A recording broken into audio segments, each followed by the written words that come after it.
Programme 1 to 1 ਵਿੱਚ मैं दर्शन सिंह खोखर ਤੁਹਾਡਾ ਸਵਾਗਤ ਕਰਦਾ।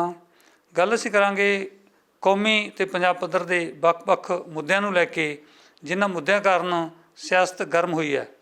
ਇੱਕ ਮੁੱਦਾ ਕੌਮੀ ਪੱਧਰ ਦਾ ਇਹ ਹੈ ਕਿ ਜੋ ਪਾਰਲੀਮੈਂਟ ਦੀ ਬਿਲਡਿੰਗ ਦਾ ਉਦਘਾਟਨ ਹੋਣਾ ਹੈ ਉਹਦਾ ਉਦਘਾਟਨ ਕੌਣ ਕਰੇ। ਇਸ ਗੱਲ ਨੂੰ ਲੈ ਕੇ ਵਿਰੋਧੀ ਧਿਰਾਂ जो सत्ताधारी ने केंद्र के उन्होंने खिलाफ डटिया हुई ने। 21 विरोधी धिरां ने फैसला किया है कि उद्घाटनी समागम के विच शामिल नहीं होना। दूजे पासे ये कहा जा रहा है कि राष्ट्रपति नूं उस बिल्डिंग का उद्घाटन करना चाहिए, पर सत्ताधारी खास करके बीजेपी वाले मन नहीं रहे। उन्होंने यह कहना कि मोदी प्रधानमंत्री सारिया धिरां दे पूरे देश के प्रधानमंत्री ने, जेकर वो उद्घाटन करते हैं पार्लीमेंट की इमारत का तो ये कोई विरोध नहीं होना चाहिए। मेरे नाल ने सरदार गुरतेज सिंह जो साबका IS ने तो हर मुद्दे ते स्पष्ट विचार रखते हैं। करते गल इन्हां नाल। हाँ जी, की कहना चाहोगे जो पार्लीमेंट वाला विवाद आ, जो बिल्डिंग का जिहड़ा उद्घाटन है कौन करे, की कहना चाहोगे? खोखर जी, पार्लीमेंट तो सारे देश की सांझी है, सारे लोगों की सांझी है, तो उसनूं एक पार्टी का जिहड़ा नुमाइंदा है वो क्यों इनोग्रेट करे। असीं अपने संविधान के अनुसार ਜਿਹੜਾ ਪ੍ਰੈਜ਼ੀਡੈਂਟ ਹੈ ਉਹਨਾਂ ਨੂੰ ਅਸੀਂ ਸਮਝਦੇ ਹਾਂ ਵੀ ਇਹ ਦੇਸ਼ ਨੂੰ ਰਿਪਰੈਜ਼ੈਂਟ ਕਰਦੇ ਆ, ਫਰਸਟ ਸਿਟੀਜ਼ਨ ਹੈ ਅਤੇ ਜ਼ਾਹਰ ਹੈ ਕਿ ਉਹਨਾਂ ਨੂੰ ਕਰਨੀ ਚਾਹੀਦੀ ਹੈ। ਅਤੇ ਜੇ ਫਰਜ਼ ਕਰੋ ਕੋਈ ਇਸ ਤਰ੍ਹਾਂ ਦੀ ਇੱਕ ਪ੍ਰੋਬਲਮ ਹੋਵੇ ਤਾਂ ਸਪੀਕਰ ਵੀ ਹੈ ਜਿਹੜਾ ਕਿ ਔਰ ਉਸ ਤੋਂ ਬਾਅਦ ਵਾਈਸ ਪ੍ਰੈਜ਼ੀਡੈਂਟ ਵੀ ਹੈ ਜਿਹੜਾ ਰਾਜ ਸਭਾ ਦਾ ਚੇਅਰਮੈਨ ਵੀ ਹੈ। ਲੇਕਿਨ ਇਹ ਜਿਹੜਾ ਮਸਲਾ ਹੈ ਨਾ, ਇਹ ਜਿਸ ਤਰ੍ਹਾਂ ਇਹ ਡਿਸਕਸ ਕਰ ਰਹੇ ਇਸ ਤਰ੍ਹਾਂ ਨਹੀਂ ਹੈ। ਇਹ ਸੋਚ ਰਹੇ ਆ ਵੀ ਸ਼ਾਇਦ ਇਹ ਨੁਮਾਇੰਦਗੀ ਦੇ ਕਰਕੇ, ਨੁਮਾਇੰਦਗੀ ਦੀ ਗੱਲ ਨਹੀਂ ਹੈ। ਗੱਲ ਇਹ ਹੈਗੀ ਕਿ ਇਹ ਹਿੰਦੂ ਰਾਜ ਰੀਸਟਰਕਟ ਕਰਨਾ ਚਾਹੁੰਦੀ ਹੈ। ਹਿੰਦੂ ਰਾਜ ਨੂੰ ਸਥਾਪਿਤ ਕਰਨ ਵਾਸਤੇ ਜੇ ਇਹ ਸ਼ੂਦਰਾਂ ਨੂੰ ਹੁਣ ਪ੍ਰੈਜ਼ੀਡੈਂਟ ਨੂੰ ਤਾਂ ਆਪਣੇ ਉਹ ਸਮਾਜ ਦੇ ਜੋ ਰੁਤਬੇ ਹੋਣਗੇ, ਜੋ ਇਹਨਾਂ ਦੇ ਵਿੱਚ ਡਿਵੀਜ਼ਨਸ ਹੋਣਗੀਆਂ ਸਮਾਜ ਦੀਆਂ, ਉਹਦੇ ਅਨੁਸਾਰ ਉਹਨਾਂ ਨੂੰ ਸ਼ੂਦਰਾਂ ਦੇ ਵਿੱਚ ਗਿਣਦੇ ਨੇ। ਤਾਂ ਇਹ ਸਮਝਦੇ ਨੇ ਵੀ ਉਹਨਾਂ ਨੂੰ ਕੋਈ ਹੱਕ ਨਹੀਂ ਰਾਜ ਦੇ ਕੰਮਾਂ ਦੇ ਵਿੱਚ ਕੰਮ ਦਖਲ ਦੇਣ ਦਾ, ਨਾ ਹੀ ਉਹ ਧਰਮ ਦੇ ਕੰਮ ਦੇ ਵਿੱਚ ਦਖਲ ਦੇ ਸਕਦੇ ਆ। ਸੋ ਇਸ ਵਾਸਤੇ ਇਹਨਾਂ ਦਾ ਸੰਕਟ ਹੈ। ਪਰ ਜੀ ਇਹ ਗੱਲ ਹੋਵੇ ਉਹਨਾਂ ਨੂੰ ਵੱਡੇ ਉੱਚੇ ਅਹੁਦਿਆਂ 'ਤੇ ਕਿਉਂ ਬਿਠਾਇਆ ਜਾਵੇ? ਸਭ ਤੋਂ ਵੱਡੇ ਉੱਚੇ ਅਹੁਦਿਆਂ 'ਤੇ ਰਹੇ ਨੇ ਆਪਣੇ ਦੇਸ਼ ਦੇ ਵਿੱਚ ਵੱਖ-ਵੱਖ ਜੋ SC ਕਾਡਰ ਦੇ ਲੋਕ ਨੇ। ਬਿਲਕੁਲ ਚਾਹੀਦੇ ਨੇ, ਬਿਲਕੁਲ ਚਾਹੀਦੇ। ਮੈਂ ਤਾਂ ਇਹ ਆਪਣਾ ਤਾਂ ਜਿਹੜਾ ਸਟਾਂਸ ਹੈ ਸਿੱਖੀ ਦਾ ਉਹ ਤਾਂ ਇਹ ਹੈਗਾ ਵੀ ਕੋਈ ਉੱਚ ਨਹੀਂ ਹੁੰਦਾ, ਕੋਈ ਨੀਚ ਨਹੀਂ ਹੁੰਦਾ, ਸਾਰੇ ਮਨੁੱਖ ਬਰਾਬਰ ਹੋਣਗੇ। ਤਾਂ ਸਾਨੂੰ ਤਾਂ ਕੋਈ ਇਤਰਾਜ਼ ਨਹੀਂ, ਸਾਨੂੰ ਤਾਂ ਬਹੁਤ ਅੱਛਾ ਲੱਗਦਾ ਕਿ ਇਸ ਤਰ੍ਹਾਂ ਹੀ ਹੋਣਾ ਚਾਹੀਦਾ। ਲੇਕਿਨ ਗੱਲ ਇਹ ਹੈਗੀ ਕਿ ਜਿਹੜਾ ਇਹ ਇਹਨਾਂ ਦਾ ਵਿਚਾਰ ਹੈ ਇਹ ਹਿੰਦੂ ਰਾਸ਼ਟਰ ਨੂੰ ਦੁਬਾਰੇ ਸਥਾਪਿਤ ਕਰਨਾ ਚਾਹੁੰਦੇ ਹੈ, ਉਸ ਦੇ ਵਿੱਚ ਇਹ ਫਿੱਟ ਨਹੀਂ ਆਉਂਦੇ। ਤਾਂ ਇਹ ਗੱਲ ਕੋਈ ਕਹਿੰਦਾ ਨਹੀਂ ਹੈ ਕਿ ਜੀ ਇਹ ਇੱਕ ਅਸਲੀ ਮਸਲਾ ਇਹ ਹੈ, ਲੇਕਿਨ ਉਹ ਵਿੰਗੇ ਟੇਢੇ ਤਰੀਕੇ ਨਾਲ ਇਹ ਕਹਿ ਰਹੇ ਹੈ ਕਿ ਜੀ ਇਹਨਾਂ ਨੂੰ ਇਨੋਗਰੇਟ ਕਰਨਾ ਚਾਹੀਦਾ। ਇਹਨਾਂ ਨੂੰ ਕਿਉਂ ਨਹੀਂ ਇਨੋਗਰੇਟ ਕਰਨ ਦਿੱਤਾ ਜਾ ਰਿਹਾ? ਹੋਰ ਕਾਰਨ ਵੀ ਹੋ ਸਕਦਾ ਕਿ ਕਰਨਾਟਕ ਦੇ ਵਿੱਚ BJP ਬੁਰੀ ਤਰ੍ਹਾਂ ਹਾਰ ਗਈ। ਉਸ ਤੋਂ ਬਾਅਦ ਇੱਕ ਹੌਸਲਾ ਹੋ ਗਿਆ BJP ਵਿਰੋਧੀ ਧਿਰਾਂ ਨੂੰ, ਉਹ ਥੋੜ੍ਹੀਆਂ ਇਕੱਠੀਆਂ ਹੋਣੀਆਂ ਸ਼ੁਰੂ ਹੋ ਗਈਆਂ ਸੀ। ਇਸ ਬਹਾਨੇ ਵੀ ਉਹ ਹੋਰ ਇਕੱਠੀਆਂ ਹੋ ਜਾਣਗੀਆਂ, ਨੁਕਸਾਨ ਫਿਰ BJP ਨੂੰ ਉਠਾਉਣਾ ਪਏਗਾ। ਨਹੀਂ, ਦੇਖੋ ਇਕੱਠੀਆਂ ਤਾਂ ਹੋਣਗੀਆਂ ਉਹ, ਕਿਉਂਕਿ ਉਹਨਾਂ ਨੂੰ ਪਤਾ ਲੱਗ ਗਿਆ ਵੀ ਇਹਨਾਂ ਦਾ ਜਿਹੜਾ ਸਿਸਟਮ ਹੈ, ਜਿਹੜਾ ਇਹਨਾਂ ਦਾ ਗਵਰਨੈਂਸ ਦਾ ਸਿਸਟਮ ਹੈ, ਜਿਹੜਾ ਇਹਨਾਂ ਦੀ ਥਿਊਰੀ ਆਫ ਗਵਰਨੈਂਸ ਹੈਗੀ ਕਿ ਜੀ ਅਸੀਂ ਹਿੰਦੂ ਰਾਸ਼ਟਰ ਰਿਸਟਰਕਟ ਕਰਨਾ, ਦੁਬਾਰੇ ਚਲਾਉਣਾ, ਇਹ ਇਸ ਜ਼ਮਾਨੇ ਦੇ ਵਿੱਚ ਚੱਲਣਾ ਨਹੀਂ। ਤਾਂ ਇਸ ਕਰਕੇ ਤਾਂ ਉਹਨਾਂ ਨੇ ਤਾਂ ਇਕੱਠੇ ਹੋਣਾ ਹੀ ਹੈ। ਔਰ ਉਸ ਥਿਊਰੀ ਨੂੰ, ਕਿਉਂਕਿ ਇਹ ਤਾਂ ਡੈਮੋਕ੍ਰੇਸੀ ਦੀ ਗੱਲ ਹੈ, ਡੈਮੋਕ੍ਰੇਸੀ ਨੂੰ ਸਥਾਪਿਤ ਕਰਨਾ ਚਾਹੀਦਾ। ਸਾਡੇ ਤਾਂ ਅਜੇ ਤਾਈਂ 70-75 ਸਾਲ ਪੁਰਾਣੀ ਹੈ, ਅਤੇ ਜੇ ਹੁਣ ਹੀ ਇਸ ਦੇ ਖੋਰਾ ਲੱਗਣ ਲੱਗ ਪਿਆ ਤਾਂ ਫਿਰ ਇਹ ਤਾਂ ਬਿਲਕੁਲ ਖਤਮ ਹੋ ਜਾਣੀ ਹੈ। ਸੋ ਇਸ ਕਰਕੇ ਇਸ ਨੂੰ ਇਹ ਡੈਮੋਕ੍ਰੈਟਿਕ ਫੋਰਸਿਸ ਜਿਹੜੀਆਂ ਹੋਣਗੀਆਂ ਉਹਨਾਂ ਦਾ ਇਕੱਠੇ ਹੋਣਾ ਬਣਦਾ। ਹੁਣ ਇਹ ਕਈ ਤਰ੍ਹਾਂ ਦੇ ਉਹਦੇ ਵਿੱਚ ਨਵੇਂ ਵਿਵਾਦ ਖੜ੍ਹੇ ਕਰ ਦਿੰਦੇ ਨੇ। ਜਿਵੇਂ ਹੁਣ ਨਹਿਰੂ ਦੀ ਵਾਕਿੰਗ ਸਟਿਕ ਵਾਲਾ ਕਰ ਲਿਆ ਕਿ ਜੀ ਉਹਦੇ ਕੋਲ ਉਹ ਡੰਡਾ ਸੀਗਾ ਅਤੇ ਮਾਊਂਟ ਬੈਟਨ ਨੂੰ ਦਿੱਤਾ ਸੀ, ਮਾਊਂਟ ਬੈਟਨ ਨੇ ਨਹਿਰੂ ਨੂੰ ਦਿੱਤਾ ਸੀ। ਇਹੋ ਜਿਹੀ ਕੋਈ ਗੱਲ ਮੈਂ ਇਤਿਹਾਸ ਦੇ ਵਿੱਚ ਕਦੇ ਸੁਣੀ ਨਹੀਂ, ਲੇਕਿਨ ਇਹਨੂੰ ਨਵੀਂ ਬਣਾ ਕੇ ਅਤੇ ਇੱਕ ਤੋਰ ਲਈ। ਇਸੇ ਤਰ੍ਹਾਂ ਹੀ ਹੁਣ ਜੇ ਇਹ ਫਰਜ਼ ਕਰੋ ਇਹ ਜਿਸ ਤਰ੍ਹਾਂ ਇਹ ਕਰ ਰਹੇ ਨੇ ਕਿ ਜੀ ਇਹ ਰਾਜਦੰਡ ਹੈ ਸਾਡਾ। ਹੁਣ ਰਾਜਦੰਡ ਕੀ ਹੁੰਦਾ? ਇਹ ਥਿਊਰੀ ਪੁਰਾਣੀ ਹੋ ਗਈ ਕਿ ਜੀ ਜਿਹੜੇ ਰਾਜੇ ਹੁੰਦੇ ਸੀਗੇ ਉਹ ਪਰਮਾਤਮਾ ਦੇ ਰਿਪਰੈਜ਼ੈਂਟੇਟਿਵ ਹਨ, ਪਰਮਾਤਮਾ ਦੇ ਤੌਰ ਦੇ ਉੱਤੇ ਇੱਥੇ ਰਾਜ ਕਰਦੇ ਨੇ। ਇਹ ਥਿਊਰੀ ਸਿੱਖ ਧਰਮ ਨੇ ਤਾਂ ਸ਼ੁਰੂ 'ਚ ਰੱਦ ਕਰਤੀ ਸੀ। ਸਿੱਖ ਧਰਮ ਕਹਿੰਦਾ ਸੀਗਾ ਕਿ ਇਹ ਧਰਤੀ ਸਾਧ ਕੀ, ਤਸਕਰ ਬੈਸੇਗਾ, ਇਹ ਤਸਕਰਾਂ ਨੇ ਕਬਜ਼ਾ ਕਰ ਲਿਆ, ਧਰਤੀ ਤਾਂ ਪ੍ਰਮਾਤਮਾ ਦੀ ਹੈ। ਫਿਰ ਉਹ ਕਹਿੰਦਾ ਸੀਗਾ ਕਿ ਜਿਹੜਾ ਸੱਚਾ ਪਾਤਸ਼ਾਹ ਹੈ ਉਹ ਤਾਂ ਪ੍ਰਮਾਤਮਾ ਖੁਦ ਹੈ। ਅਤੇ ਇਹ ਲੋਕ ਜਿਹੜੇ ਇੱਕ ਇਸ ਤਰ੍ਹਾਂ ਦੇ ਰਾਜੇ ਰੂਜੇ ਬਣੇ ਫਿਰਦੇ ਨੇ, ਇਹ ਇੱਕ ਝੂਠੇ 4 ਦਿਵਸ ਕੇ ਝੂਠੇ ਕਰਤ ਦਿਵਾਜ਼ਾ। ਇਹਨਾਂ ਨੂੰ ਤਾਂ ਰੈਕਗਨੀਸ਼ਨ ਸਾਡੇ ਵਿੱਚ ਤਾਂ ਪਹਿਲਾਂ ਹੀ ਹੈ ਨਹੀਂ। ਤਾਂ ਸਾਰੇ ਯੂਰਪ ਦੇ ਵਿੱਚ, ਸਾਰੇ ਹਿੰਦੁਸਤਾਨ ਦੇ ਵਿੱਚ ਪਹਿਲਾਂ ਇਹ ਥਿਊਰੀ ਚੱਲਦੀ ਸੀ ਕਿ ਰਾਜੇ ਹਨਗੇ ਜਿਹੜੇ ਉਹ, ਜਿਵੇਂ ਹੁਣ ਮੁਗਲ ਵੀ ਕਹਿੰਦੇ ਸੀ ਅਸੀਂ ਜ਼ਿਲੇ ਇਲਾਹੀ ਹਾਂ, ਪਰਮਾਤਮਾ ਦਾ ਪਰਛਾਵਾਂ ਹਾਂਗੇ ਧਰਤੀ ਦੇ ਉੱਤੇ। ਅਤੇ ਇਹ ਸਾਰਾ ਜਿਹੜਾ ਇਸ ਚੀਜ਼ ਨੂੰ ਇਹ ਦੁਬਾਰੇ ਲਿਆਉਣਾ ਚਾਹੁੰਦੇ ਆ। ਹੁਣ ਉਸ ਕੌਂਟੈਕਸਟ ਦੇ ਵਿੱਚ ਰਾਜ ਦੰਡ ਜਿਹੜਾ ਹੈਗਾ ਉਹ ਰਾਜੇ ਦੇ ਹੱਥ ਦੇ ਵਿੱਚ ਇੱਕ ਡੰਡਾ ਹੁੰਦਾ ਸੀ। ਉਹ ਤੁਸੀਂ ਸੁਣਿਆ ਨਾ ਨੀਤੀ ਜਿਹੜੀ ਸਾਮ ਦਾਮ ਦੰਡ ਭੇਦ, ਉਹ ਡੰਡਾ ਹੁੰਦਾ ਸੀਗਾ ਜਿਸ ਦੇ ਨਾਲ ਉਹ ਆਪਣਾ ਕਾਨੂੰਨ ਵਿਵਸਥਾ ਸਟੇਟ ਦੇ ਵਿੱਚ ਕਾਇਮ ਰੱਖਦਾ ਸੀ। ਯਾਨੀ ਕਿ ਉਹਦੇ ਕੋਲ ਅਧਿਕਾਰ ਹੁੰਦਾ ਸੀ ਵੀ ਉਹ ਕਿਸੇ ਨੂੰ ਵੀ ਕੋਈ ਪਨਿਸ਼ਮੈਂਟ ਦੇ ਸਕਦਾ ਹੈ। ਬਿਲਕੁਲ। ਨਾਲ ਜਦੋਂ ਕਿਸੇ ਮੰਦਿਰ ਦਾ ਅਯੁੱਧਿਆ ਦੇ ਵਿੱਚ ਉਦਘਾਟਨ, ਉੱਥੇ ਵੀ ਮੋਦੀ ਪਹੁੰਚ ਜਾਂਦੇ ਨੇ, ਵੱਡੀ ਬਿਲਡਿੰਗ ਦਾ ਹੋਵੇ ਉੱਥੇ ਵੀ ਪਹੁੰਚ ਜਾਂਦੇ ਨੇ। ਕੀ ਕਹਿਣਾ ਚਾਹੋਗੇ ਕਿ ਇਹਦਾ ਮਤਲਬ ਵਨ ਮੈਨ ਸ਼ੋਅ ਜ਼ਿਆਦਾ ਬੀਜੇਪੀ ਵਿਖਾ ਰਹੀ ਹੈ, ਜਾਂ ਫਿਰ ਜੋ ਲੱਗਦਾ RSS ਨੂੰ ਕਿ ਹਿੰਦੂ ਰਾਸ਼ਟਰਵਾਦ ਇੱਥੇ ਹੋਣਾ ਚਾਹੀਦਾ, ਉਹਦੇ ਤਹਿਤ ਸਾਰਾ ਹੋ ਰਿਹਾ? ਇਹ ਸਾਰਾ ਕੁਝ ਹਿੰਦੂ ਰਾਸ਼ਟਰਵਾਦ ਦੇ ਤਹਿਤ ਹੋ ਰਿਹਾ। ਹੁਣ ਦੇਖੋ, ਆਪਣੇ ਪੁਰਾਣੇ ਕੋਵਿੰਦ ਜੀ ਸਨਗੇ ਰਾਸ਼ਟਰਪਤੀ ਆਪਣੇ, ਉਹ ਉੱਥੇ ਗਏ ਨੇ ਰਾਜਸਥਾਨ ਦੇ ਵਿੱਚ ਮੰਦਿਰ ਦੇ ਵਿੱਚ ਪੂਜਾ ਕਰਨ। ਉਹਨਾਂ ਨੂੰ ਮੰਦਿਰ ਦੇ ਵਿੱਚ ਐਂਟਰ ਨਹੀਂ ਕਰਨ ਦਿੱਤਾ ਗਿਆ, ਬਾਹਰ ਪੌੜੀਆਂ 'ਤੇ ਬੈਠ ਕੇ ਉਹਨਾਂ ਨੇ ਪੂਜਾ ਕੀਤੀ। ਤਾਂ ਇਹ ਸਾਰਾ ਕੁਝ ਜਿਹੜਾ ਹੈਗਾ ਇਹ ਬਹੁਤ ਖਤਰਨਾਕ ਕਿਸਮ ਦੀ ਗੱਲ ਹੈ ਕਿ ਤੁਸੀਂ ਜਿਹੜੇ ਲੋਕ ਸਭ ਤੋਂ ਵੱਧ ਇਸ ਮੁਲਕ ਦੇ ਵਿੱਚ ਰਹਿੰਦੇ ਨੇ, ਜਿਨ੍ਹਾਂ ਨੂੰ ਆਦੀਵਾਸੀ ਜਾਂ ਮੂਲ ਨਿਵਾਸੀ ਜਾਂ ਜਿਨ੍ਹਾਂ ਨੂੰ ਸ਼ੂਦਰ ਜਾਂ ਜਿਨ੍ਹਾਂ ਨੂੰ ਇਹਨਾਂ ਨੇ ਆਪਣੇ ਸਿਸਟਮ ਦੇ ਅਨੁਸਾਰ ਨੀਵੇਂ ਹੀਣੇ ਬਣਾਇਆ ਹੋਇਆ, ਉਹ ਤਾਂ ਮੈਜੋਰਿਟੀ ਦੇ ਵਿੱਚ ਹੋਣਗੇ, 80% ਹੋਣਗੇ। ਅਤੇ ਬ੍ਰਾਹਮਣਾਂ ਦੀ ਤਾਂ ਪਾਪੂਲੇਸ਼ਨ ਹੀ ਥੋੜ੍ਹੀ ਹੈ। ਉਹਨਾਂ ਨੂੰ ਤੁਸੀਂ ਦੂਸਰਿਆਂ ਉੱਤੇ ਰਾਜ ਕਰਨ ਵਾਸਤੇ ਸਥਾਪਿਤ ਕਰਨਾ ਚਾਹੁੰਦੇ ਹੋ। ਤਾਂ ਇਹ ਤਾਂ ਬਿਲਕੁਲ ਥਿਊਰੀ ਜਿਹੜੀ ਡੈਮੋਕ੍ਰੇਸੀ ਦੀ ਹੈ ਉਸ ਦੇ ਐਨ ਆਪੋਜ਼ਿਟ ਹੈ। ਔਰ ਸਾਡੀ ਸਿੱਖ ਥਿਊਰੀ ਦੇ ਤਾਂ ਬਿਲਕੁਲ ਹੀ ਇਹ ਸੂਤ ਨਹੀਂ ਆਉਂਦਾ। ਹੁਣ ਤੁਸੀਂ ਦੇਖੋ ਬਈ ਰਣਜੀਤ ਸਿੰਘ ਦੇ ਕੋਲੇ, ਜਦੋਂ ਰਣਜੀਤ ਸਿੰਘ ਦਾ ਆਪਾਂ ਕਹਿੰਦੇ ਹਾਂ ਵੀ ਉਹ ਰਾਜਾ ਸੀ, ਲੇਕਿਨ ਉਸ ਨੇ ਆਪਣੇ ਆਪ ਨੂੰ ਕਦੇ ਰਾਜਾ ਨਹੀਂ ਕਿਹਾ। ਇੱਥੇ ਮੇਰੇ ਕੋਲ ਕਿਤਾਬ ਪਈ ਹੈ, ਉਸ ਦੇ ਵਿੱਚ ਰਣਜੀਤ ਸਿੰਘ ਦੀ ਡਿਊਟੀ ਤੋਂ ਜਿਹੜਾ ਚਿੱਠੀਆਂ ਲਿਖਦਾ ਨਾ ਬੰਦਾ, ਉਹ ਲਿਖਦਾ ਫਰੋਮ ਦਾ ਡਿਊਟੀ ਆਫ ਸਰਦਾਰ ਬਹਾਦਰ ਰਣਜੀਤ ਸਿੰਘ। ਉਹਨੇ ਕਿਤੇ ਰਾਜਾ ਨਹੀਂ ਲਿਖਿਆ। ਸੰਧੀਆਂ ਹੋਈਆਂ ਇਹਨਾਂ ਦੇ ਨਾਲ, ਅੰਗਰੇਜ਼ਾਂ ਦੇ ਨਾਲ, ਉਹਦੇ ਵਿੱਚ ਕਿਤੇ ਰਾਜਾ ਨਹੀਂ ਲਿਖਿਆ। ਉਹਦੀ ਕੋਈ ਜਿਹੜੀ ਹੁਣ ਬਣਾ ਲੈਂਦੇ ਆ ਸਿੰਘਾਸਨ, ਕੋਈ ਸਿੰਘਾਸਨ ਨਹੀਂ ਉਸਦਾ, ਕੋਈ ਉਸਦਾ ਰਾਜਦੰਡ ਨਹੀਂ, ਕੋਈ ਉਸਦਾ ਕਰਾਊਨ ਜਿਹੜਾ ਹੁੰਦਾ ਹੈ, ਤਾਜ ਪਾਉਂਦੇ ਨੇ ਰਾਜੇ, ਕੋਈ ਤਾਜ ਨਹੀਂ ਹੈ ਉਸਦਾ। ਕਿਵੇਂ ਉਹਨਾਂ ਨੇ ਆਪਣੇ ਨਾਂ 'ਤੇ ਨਹੀਂ ਚਲਾਏ? ਮਤਲਬ ਗੁਰੂ ਨਾਨਕ ਦੇਵ ਜੀ ਦੇ ਨਾਂ 'ਤੇ? ਹਾਂ, ਉਹ ਆਪਣੇ ਨਾਂ 'ਤੇ ਨਹੀਂ ਚੱਲੇ, ਕਿਉਂਕਿ ਉਹ ਕਹਿੰਦਾ ਸੀਗਾ ਕਿ ਇਹ ਰਾਜ ਜਿਹੜਾ ਹੈਗਾ ਖਾਲਸੇ ਦਾ ਹੈ। ਖਾਲਸੇ ਦਾ ਮਤਲਬ ਸੀਗਾ ਸਾਰੀ ਜਨਤਾ ਦਾ ਰਾਜ ਹੈ। ਉਸ ਵੇਲੇ ਇਹ ਲੈਂਗੁਏਜ, ਹਾਂ, ਇਹ ਲੋਕਾਂ ਦਾ ਰਾਜ ਹੈ ਅਤੇ ਅਸੀਂ ਲੋਕ ਰਾਜ ਦੇ ਨੁਮਾਇੰਦੇ, ਇਹਨਾਂ ਦੇ ਕਸਟੋਡੀਅਨ ਹਾਂ। ਤਾਂ ਇਹਦਾ ਜਿਹੜਾ ਖਾਲਸਾ ਰਾਜ ਹੈ, ਇਹਦਾ ਟਰਾਂਸਲੇਸ਼ਨ ਇੱਕ ਆਦਮੀ ਨੇ ਕੀਤਾ ਹੈ, ਸਰਦਾਰ ਕਪੂਰ ਸਿੰਘ ਨੇ ਕੀਤਾ ਹੈ ਕਿ this is a republic led by ਦਾ ਖਾਲਸਾ, ਪੀਪਲਜ਼ ਰਿਪਬਲਿਕ, ਲੋਕਾਂ ਦੀ ਹੈ ਰਿਪਬਲਿਕ ਇਹ, ਅਤੇ ਲੈਡ ਬਾਈ ਦਾ ਖਾਲਸਾ। ਸਾਡੀ ਤਾਂ ਥਿਊਰੀ ਪਹਿਲਾਂ ਹੀ ਇਹ ਹੈ। ਅਕਾਲੀ ਦਲ ਦੇ ਪ੍ਰਧਾਨ ਸੁਖਬੀਰ ਬਾਦਲ ਉਸ ਬਿਲਡਿੰਗ ਦੇ ਉਦਘਾਟਨੀ ਸਮਾਗਮ 'ਤੇ ਜਾ ਰਹੇ ਨੇ, ਜੋ ਪਾਰਲੀਮੈਂਟ ਦੇ, ਜਿਹਦੇ ਕਾਰਨ ਵਿਵਾਦ ਬਣਿਆ ਹੋਇਆ। ਕੀ ਕਹਿਣਾ ਚਾਹੋਗੇ? ਫਿਰ ਉਹ ਜਿਹੜੇ ਪੰਥਕ ਜੋ ਸੋਚ ਹੁੰਦੀ ਹੈ ਉਹ ਤੋਂ ਬਿਲਕੁਲ ਲਾਂਭੇ ਹੋ ਗਏ ਨੇ। ਬਿਲਕੁਲ ਇਹ ਉਲਟ ਹੋ ਗਿਆ ਉਸਦੇ। ਹੁਣ ਤੁਸੀਂ ਇਸ ਪਾਰਲੀਮੈਂਟ ਦੇ ਵਿੱਚ ਕਈ ਸਾਰੇ ਓਬਜੈਕਸ਼ਨਸ ਆਉਣਗੇ ਆਪਾਂ ਨੂੰ, ਸਿੱਖ ਪੁਆਇੰਟ ਆਫ ਵਿਊ ਤੋਂ ਖਾਸ ਤੌਰ 'ਤੇ। ਔਰ ਜੋ ਵੀ ਥਿਊਰੀ ਅੱਜ ਕੱਲ੍ਹ ਹਿੰਦੁਸਤਾਨ ਦੁਨੀਆ ਦੇ ਵਿੱਚ ਚੱਲ ਰਹੀ ਹੈ ਰਾਜ ਕਰਨ ਦੀ, ਉਸ ਦੇ ਨੁਕਤੇ ਨਜ਼ਰੀਆ ਤੋਂ ਸਾਨੂੰ ਬਹੁਤ ਸਾਰੇ ਇਸ ਦੇ ਉੱਤੇ ਬਰਖਲਾਫੀ ਅਸੀਂ ਕਰ ਸਕਦੇ ਹਾਂ ਇਸ ਦੀ।